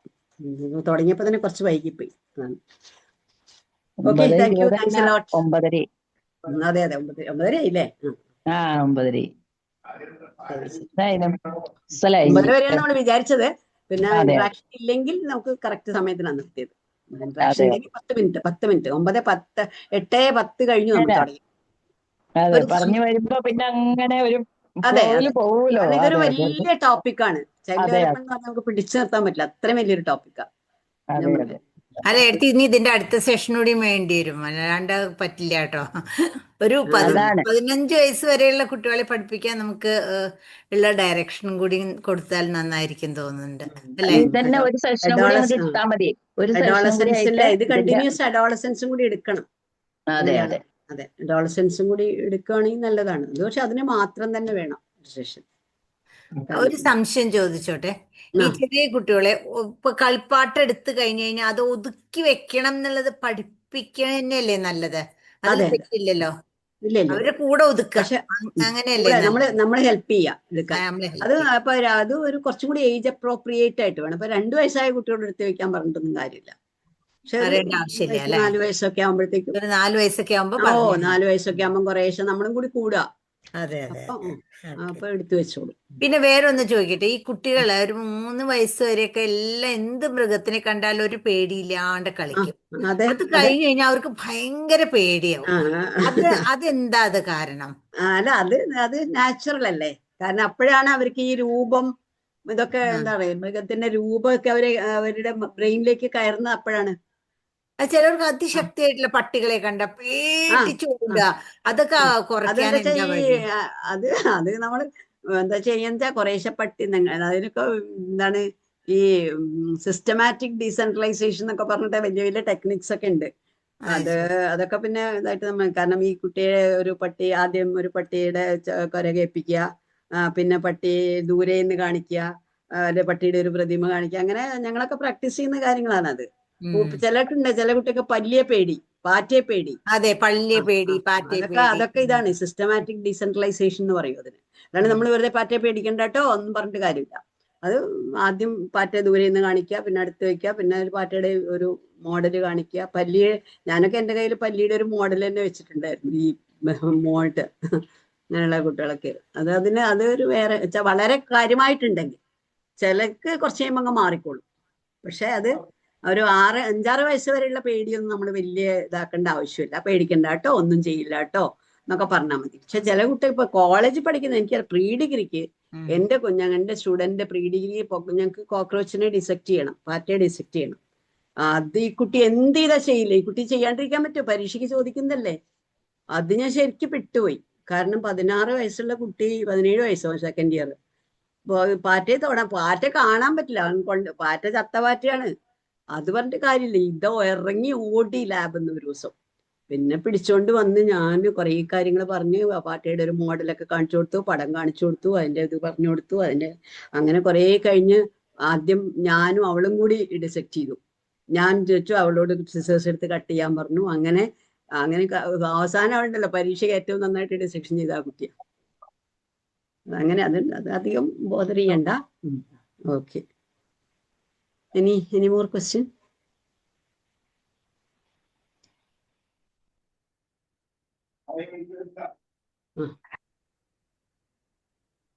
നമസ്കാരം. നമസ്കാരം. ഞാൻ കോട്ടയം ജില്ല അമയന്നൂർ ഉപസഭയിൽ നിന്നാണ്. എനിക്ക് 2 കുട്ടികളാണ്. മോന് 6 വയസ്സായി, മോൾക്ക് 3 വയസ്സ്. അപ്പം ഡോക്ടർ പറഞ്ഞ പോലെ തന്നെ ഈ ഒരു സ്റ്റേജാണ്, കാരണം ഏറ്റവും ബുദ്ധിമുട്ടുള്ള ഒരു സ്റ്റേജിൽ കൂടിയാണ് കടന്നു പോകുന്നത്. അപ്പം മോൾക്ക് എന്താ വെച്ചാല് അവളൊരു കുറച്ച് വാശിയുള്ള ഒരു പ്രകൃതാണ്. പിന്നെ എന്തെങ്കിലും അരുതെന്ന് പറഞ്ഞാൽ അത് തന്നെ ചെയ്യാനുള്ള ഒരു ടെൻഡൻസി ഉണ്ട്. മോനായിരുന്നപ്പം നമ്മൾ അരുതെന്ന് പറഞ്ഞ അവൻ യൂഷ്വലി ചെയ്യില്ലായിരുന്നു. അല്ലാന്നുണ്ടെങ്കിൽ നമ്മൾ ഒന്ന് വഴക്ക് പറയോ എന്തെങ്കിലും ചെയ്ത പേടിപ്പിച്ചാൽ ആള് മാറിപ്പോവും, അല്ലെങ്കിൽ എളുപ്പം ഡിസ്ട്രാക്ട് ചെയ്യാൻ പറ്റുന്ന ഒരു പ്രകൃതമായിരുന്നു. മോള് വന്നു കഴിഞ്ഞപ്പോ അവൾ ഇത്തിരി വാശിയുള്ള പ്രകൃതം ആയതുകൊണ്ട് അവൾ എന്തെങ്കിലും ചെയ്യണം എന്ന് വിചാരിച്ചാൽ അവൾക്കത് ചെയ്യണം. ഇപ്പൊ നമുക്ക് പെട്ടെന്ന് ഡിസ്ട്രാക്ട് ചെയ്യാനോ വാശി മാറ്റാനോ പറ്റുന്നില്ല. എന്ന് വെച്ചാൽ ഭയങ്കര വാശി എനിക്ക് നിയന്ത്രിക്കാൻ പറ്റാത്ത രീതിയാണെന്നല്ല ഞാൻ പറയുന്നത്, എങ്കിലും അപ്പൊ അത് ഇനിയാണെങ്കിലും നമുക്ക് കുറച്ചുകൊണ്ട് വരേണ്ടത് ഒരു ആവശ്യമാണല്ലോ. 6 വയസ്സോ? ഇല്ല, മോൾക്ക് 3 വയസ്സ്. 3 വയസ്സിന്റെ വാശിയല്ലേ? അത് ക്രമേണ നമുക്ക് കുറച്ച് നമ്മളൊന്ന് ഡിസ്ട്രാക്ട് ചെയ്യാൻ പറ്റും. കുറച്ച് പ്രാക്ടീസ് ചെയ്താൽ മതി. പെട്ടെന്ന് നിർത്താൻ നോക്കണ്ട. കുറേശ്ശെ വിഷയം മാറ്റുക എന്നൊക്കെ പറയില്ലേ നമ്മള്. അതേപോലെ അങ്ങനെ ഇപ്പം വാശി പിടിക്കുന്ന എന്തിനാണ്? വിചാരിച്ച കാര്യങ്ങൾ കിട്ടാത്തോണ്ടാണോ വാശി പിടിക്കുന്നത്? മിക്കവാറും അങ്ങനെയായിരിക്കും. വിചാരിച്ച സാധനങ്ങൾ അവരെന്തെങ്കിലും മനസ്സിൽ വിചാരിച്ചാൽ അത് കിട്ടണം. അതെ, അത് നമ്മള് ആദ്യം കുറച്ചൊക്കെ കരഞ്ഞോട്ടെ എന്ന് വിചാരിക്കണം. പിന്നെ അതിന് പകരം അതേപോലെ തന്നെ വേറെ ഉള്ള ഇപ്പൊ കളിപ്പാട്ടൊക്കെ ആണെങ്കിൽ ഞാൻ അത് തരട്ടോ എന്നൊക്കെ പറഞ്ഞിട്ട് നമ്മൾ പറയും, ഈ ഇതെന്താണ് നമ്മളെ ഒരു ബാട്ടർ സിസ്റ്റം എന്നൊക്കെ പറയും. ചിലപ്പോ മൊബൈലൊക്കെ മേടിക്കാൻ എന്ത് പാടാ അറിയോ കുട്ടികളോട്? അപ്പൊ അവിടെ ഒരു ബാട്ടർ സിസ്റ്റമേ ഉള്ളൂ. മൊബൈൽ അമ്മയ്ക്ക് തരൂ, ഞാൻ ഇത് തരാം. അതിനേക്കാളും കുറച്ചും കൂടി അട്രാക്റ്റീവ് ആയിട്ടുള്ള എന്തെങ്കിലും ഒരു ആർട്ടിഫിഷ്യൽ നല്ല കളറുള്ള ഒരു മൊബൈലോ ഒരു കളിപ്പാട്ടോ അങ്ങനെ എന്തെങ്കിലും കൊടുത്ത് അതിനകത്ത് കുത്തി കളിക്കാൻ പറ്റുന്ന എന്തെങ്കിലും കൊടുത്തു കഴിയുമ്പോൾ അപ്പൊ കുട്ടി അതാണ് ഏറ്റവും നമ്മൾ പറയുന്നത്. അതായത് ബാട്ടർ സിസ്റ്റം എന്ന് പറയും. നിന്റെ കയ്യിൽ എനിക്ക് തരൂ, ഞാൻ നിനക്ക് ഇത് അങ്ങോട്ട് തരാം. അത് നല്ലൊരു തെറാപ്പി ആയിട്ടാണ് ഞങ്ങൾ കൗൺസിലിംഗിൽ കൊടുക്കുന്നത്. അവർക്ക് കൂടുതൽ താല്പര്യമുള്ള ഒരു സാധനം കൊടുത്തിട്ട് മൊബൈലിലാണ് കുട്ടികൾ കൂടുതലും വാശി പിടിക്കുന്നത്. വേറെ അവിടെ അങ്ങനെയില്ല. എന്റെ കുഞ്ഞുങ്ങൾ കൊടുക്കാത്തത് കൊണ്ട് മൊബൈലിന് വലിയൊരു ഇഷ്യൂ ഇല്ല. അല്ല പിന്നെന്താ, പിന്നെ ഇതൊക്കെ പറഞ്ഞാലും വാശി കുറച്ചൊക്കെ നാച്ചുറലാണ്. 3 വയസ്സിന്റെ വാശി വലിയ ബുദ്ധിമുട്ടുണ്ട്, കുറച്ച് കഴിയുമ്പോൾ മാറിക്കോളും. പക്ഷെ ഒരു 6-8 വയസ്സായിട്ട് ആവശ്യമായിട്ട് വാശി പിടിക്കുകയാണെങ്കിൽ you have to go for some counselling. കുട്ടിക്ക് എന്തോ കാര്യമായ പ്രശ്നങ്ങൾ ഉണ്ടെന്നുള്ളതാണ്. ഓക്കെ, നല്ല ക്ലാസ് ആയിരുന്നു മാഡം. Thanks a lot. കുറച്ച് സമയം എടുത്തു. അത് ഇങ്ങനത്തെ ഒരു ടോപ്പിക് ആയതുകൊണ്ടാണ്. മനസ്സിലായോ എല്ലാവർക്കും? ഞാൻ കുറച്ചൊരു ടെക്നിക്കലായിട്ടാ പോയത്. എല്ലാവർക്കും മനസ്സിലായോ കാര്യങ്ങള്? പിന്നെന്താ, എല്ലാവർക്കും മനസ്സിലായിട്ടുണ്ടാവും. നന്നായിരുന്നു പ്രേമേഴ്ത്തി. അതല്ല നമ്മളൊരു ഒരു ഫോർമാലിറ്റിയിലൊന്നും അല്ലേ, നമ്മൾ ആ നാച്ചുറലായിട്ട് ആ ഓരോ കുട്ടിയും വളരേണ്ട ആ ഒരു ഇത് നല്ല ഭംഗിയായ രീതിയിൽ തന്നെയാ പറഞ്ഞത്. നന്നായി പറഞ്ഞു. മൊത്തം പാരന്റിങ്ങിനെ പറയുന്നതിനേക്കാളും അത് വേണം, അത് വേണ്ടെന്നല്ല, അതും വളരെ നല്ലതാണ്. നമ്മളെങ്ങനെയുള്ള പാരന്റ് ആയിരിക്കണം എന്നൊക്കെയുള്ള. പക്ഷെ ഇതൊന്നും കൂടി ഏജ് അപ്രോപ്രിയേറ്റ് പാരന്റിങ് ചെയ്ത് വലിയൊരു തിയറിയാണ് സൈക്കോളജിയിലെ. അത് ശരിക്കും. Okay, thank U. നമസ്കാരം. പറയൂ. വേണി. ഓക്കെ, ഹലോ, കേക്കാമോ? പറയൂ. കേക്കാം. പറയൂ. ഞാൻ ജമുന. ആ ജെമിനിയാണ്. Okay okay okay. ആ വളരെ മനോഹരമായ ഒരു ക്ലാസ് ആയിരുന്നു. ഓക്കെ. ഒരു മാതൃസഹജമായ രീതിയിൽ ഭംഗിയായിട്ട് കാര്യങ്ങള് അതെ അതെ. കൃത്യമായിട്ട് കുറച്ച് അടുക്കടുക്കായിട്ട് പറഞ്ഞു. വളരെ കുറച്ച് രസമായിരുന്നു. കുറച്ച് ടെക്നിക്കലായി പോയോ? ഇല്ല അല്ലേ? അങ്ങനെ പറയാനില്ല. ഇല്ല, ആ സാധാരണ ആർക്കും മനസ്സിലാവുന്ന രീതിയിൽ അതെ, അതാണ് ഞാൻ കുറേ ഒരു ആ അമ്മ ലെവലിലേക്ക് വന്നു. കുട്ടിയോട് കാരണം പറയുന്ന രീതിയിൽ ആ അത് ലെവലിലേക്ക് വന്നു. വളരെ നല്ല ക്ലാസ് ആയിരുന്നു. വളരെ ഹൃദ്യമായിരുന്നു. വളരെ ഇഷ്ടപ്പെട്ടു. ഓക്കെ, അഭിനന്ദനങ്ങൾ. ജെമിനിയൊക്കെ പറയുമ്പോൾ വളരെ ക്രിയേറ്റീവായിട്ട് എടുക്കുകയാണ് ഞാൻ. ഓക്കെ. അപ്പൊ ഇനി അങ്ങനെയാണെങ്കിൽ ഇനി ആർക്കൊന്നും ചോദിക്കാനില്ലെങ്കിൽ നമുക്ക് നിർത്താം. ഫീഡ്ബാക്ക് നിങ്ങൾ ഇതിൽ പറയുക. അടുത്ത ക്ലാസ് അപ്പോൾ ഇത് വേണം. ഞാനിപ്പോൾ ശരിക്കും പറയുകയാണെങ്കിൽ അണ്ടർസ്റ്റാൻഡിങ് ഓൾഡ് ഏജ് ആണ് ഞാൻ വിചാരിച്ചത്. വളരെ നല്ല ക്ലാസ് ആയിരുന്നു. ക്ലാസ് കൂടി കിട്ടിയാൽ നന്നായിരുന്നു. ഓക്കെ, നോക്കാം. ശീലയാണേ. പറയൂ ശരി. ഞാൻ നല്ല ക്ലാസ് ആയിരുന്നു, വളരെ നല്ല ക്ലാസ് ആയിരുന്നു. വേറെ പ്രശ്നങ്ങളൊന്നും തോന്നിയില്ല, ടെക്നിക്കാലിറ്റി ഒന്നും അധികമായി വന്നിട്ടില്ല. നമുക്ക് മനസ്സിലാവുന്ന ഭാഷയിൽ തന്നെയാണല്ലോ എല്ലാം പറഞ്ഞത്. എനിക്കിതിന് കൂടെ ആഡ് ഓൺ ചെയ്യാനുള്ളത്, ഈ ചെറിയ കുട്ടികളാവുമ്പോണ്ടല്ലോ അവരുടെ മൈൽ സ്റ്റോൺസ് എല്ലാം തന്നെ നമ്മൾ വീക്ഷിക്കണം. എല്ലാ മൈൽ സ്റ്റോൺസും, കുട്ടി കിടക്കുന്നതും ചെരിയുന്നതും ഒക്കെ ഓരോ പറയുന്നുണ്ട്. മുഖത്തേക്ക് നോക്കുന്നത്, ചെരിയുന്നത്, കമിഴ്ന്ന് വീഴുന്നത്, നീട്ടുന്നത്, മുട്ടുകുത്തുന്നത്, ഇതിൽ ഒരെണ്ണം പോലും മിസ്സാവാൻ പാടില്ല. ഒരെണ്ണം മിസ്സായാൽ അത് ഈ ഡെവലപ്മെന്റിനെ ബാധിച്ചിരിക്കുന്നു എന്നാണ് അർത്ഥം. അത് ഞാൻ പറയാം, ഇതിൽ പാരന്റ്സ് ഉണ്ടെങ്കിൽ ഞാനൊന്ന് പറയണതേ. അതെ പറയൂ. ഞാൻ ആ ഫിസിക്കൽ ഡെവലപ്മെന്റിലേക്കും ബിഹേവിയറൽ ഡെവലപ്മെന്റിലേക്കും പോയില്ല. കാരണം അത് പോയി കഴിഞ്ഞാൽ ഇത് നമുക്ക് തീർക്കാൻ പറ്റില്ല. അത് നമുക്ക് എന്തായാലും അറിഞ്ഞിരിക്കണം. ഷീല അത് പറയുന്നത് നല്ലതാണ്. ജസ്റ്റ് ഒന്ന്, അതായത് അവരുടെ ആ ബിഹേവിയറും പിന്നെ ശാരീരിക വളർച്ചയും ഇതിനെ നന്നായിട്ട് ഒബ്സർവ് ചെയ്യണം തന്നെയാണ്. ഞാനിപ്പോ നേരിട്ട് കുട്ടികളുടെ ബ്രെയിൻ ഡെവലപ്മെന്റ് ഷഡ്ബിഡിനെ പെട്ടെന്ന് വരണത് ഈ 2 വയസ്സ് വരെയാണ്. അപ്പൊ അപ്പോഴാണ് ഈ മൈൽ സ്റ്റോൺസ് എല്ലാം വരണത്. മുട്ടുകുത്തി കൈ പിടിച്ച് പൊങ്കി നീങ്ങി നടക്കാറാവണം. അതുവരെയാണ് ഈ മൈൽ സ്റ്റോൺസ്. വളരെ ശ്രദ്ധിക്കണം. അത് എല്ലാ മൈൽ സ്റ്റോൺസും ഉണ്ടാവുകയും വേണം. അതിന് പാകത്തിലുള്ള ഭക്ഷണം അമ്മ കഴിക്കണം. അമ്മ മുലപ്പാല് കൊടുക്കണം കുട്ടിക്ക്. മനസ്സിലായോ? അമ്മ അതിന് പാകത്തിലുള്ള ഭക്ഷണം കഴിക്കുകയും വേണം എന്നാണ് പറയണത്. പിന്നെ ഈ പറയുന്ന പോലെ അച്ഛന്റെ അമ്മയുടെ ഒക്കെ താലോലിക്കല് ഇപ്പോഴത്തെ കുട്ടികൾക്ക് കിട്ടുന്നോന്ന് ഇഷ്ടമല്ല. എല്ലാവരും ഈ എക്കണോമിക്കലി വെല്ലാവാൻ വേണ്ടി പോവല്ലേ എടുത്തി. അപ്പൊ പണ്ടത്തെ ഒരു അവസ്ഥ ഇപ്പൊ നടക്കുന്നുണ്ടോന്ന് അറിയില്ല. നമുക്ക് ഈ വാത്സല്യം എന്തൊന്നും കുട്ടികൾക്ക് കിട്ടുന്നുണ്ടോന്ന് അറിയില്ല. എന്താ വാത്സല്യം എന്ന് കുട്ടികൾക്ക് അനുഭവിക്കണ്ടോന്ന് അറിയില്ല. അതൊരു വലിയ വിഷയമാണ്.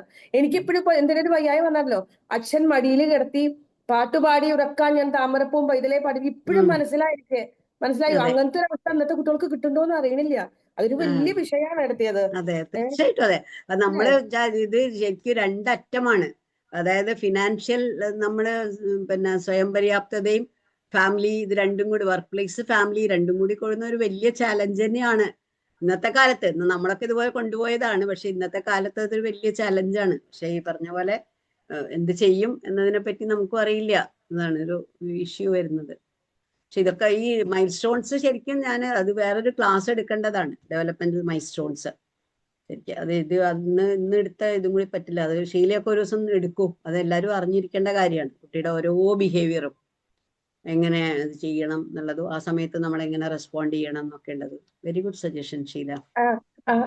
അതുപോലെ എനിക്ക് തോന്നുന്നു ഇങ്ങനത്തെ ഒരു ക്ലാസ് നടന്നാണ്ടല്ലോ നെക്സ്റ്റ് ഡേ പറ്റുമെന്ന് എനിക്കറിയില്ല. ഇന്ററാക്റ്റീവ് സെഷൻ ഒന്നും കൂടെ ആവാമെന്ന് എനിക്ക് തോന്നുക. അതായത് നമ്മൾ ഈ 10 മിനിറ്റ് 15 മിനിറ്റോളം ഇന്ററാക്റ്റീവ് ആവില്ല ആൾക്കാർ തമ്മിലേ. അതുകൊണ്ട് ഒരു സെഷൻ ഇന്ററാക്ഷൻ വേണ്ടി വെക്കാൻ പറ്റുമോ അങ്ങനെ ചോദിച്ചാൽ അറിയില്ല. 2 ദിവസമൊക്കെ അടുപ്പിച്ചെടുക്കാനുണ്ടാവുമോ അടുത്തേക്ക് ബാക്കിയുള്ളവർക്ക് ഒന്നും അറിയില്ല കേട്ടോ. എന്നാലും എന്റെ ഒരു സജഷൻ ആയിട്ട് ഞാൻ പറയാം കേട്ടോ. ക്ലാസ് വളരെ നല്ലത്. പക്ഷെ നമുക്ക് ആ സമയത്ത് അല്ലാണ്ട് ഇനി അതിനായിട്ട് കഴിഞ്ഞ ആൾക്കാർ വന്നോളണം എന്നില്ല. ഇതിന്റെ കൂടെ ഒരു 10 മിനിറ്റ് എടുക്കുക, 15 മിനിറ്റ് എടുക്കുക എന്നല്ലേ പറ്റുള്ളൂ. നമുക്കവിടെ അടുത്ത പ്രാവശ്യത്തെ ക്ലാസ് കുറച്ചും കൂടി നീട്ടിയെടുക്കാം. അങ്ങനെയാണെങ്കിൽ ഇന്ററാക്ഷന് ടൈം കുറച്ചും കൂടി നമ്മൾ 9:30 പറഞ്ഞിട്ട് ആൾക്കാർക്ക് പറഞ്ഞ പോലെ അതും ഒരു ഇഷ്യൂ ആണ്. ഒരുപാട് സമയം ഒരു വലിയ വിഷയം. രാത്രിയും കൂടി പിന്നെ സമയം വലിയൊരു പ്രശ്നം. അപ്പൊ ഞങ്ങളൊക്കെ ഇപ്പൊ ഈ ക്ലാസ്സിനൊക്കെ പോകുന്ന സമയത്ത് ഞങ്ങൾക്ക് ഇതൊന്നുമില്ല. 2 മണിക്കൂറാണ് ക്ലാസ് തന്നെ. ആ 2 മണിക്കൂർ കഴിഞ്ഞാൽ പിന്നെയും ഇങ്ങനെ കിടക്കും. അരമണിക്കൂറൊക്കെ, ചിലപ്പോൾ 2.5 മണിക്കൂറൊക്കെ ആവും. നമുക്കൊക്കെ പിന്നെ അത് ശീലാണ്.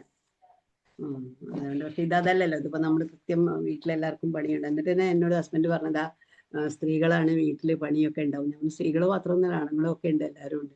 TRS ചേട്ടനുണ്ട്. Thank you for coming TRS ചേട്ടാ.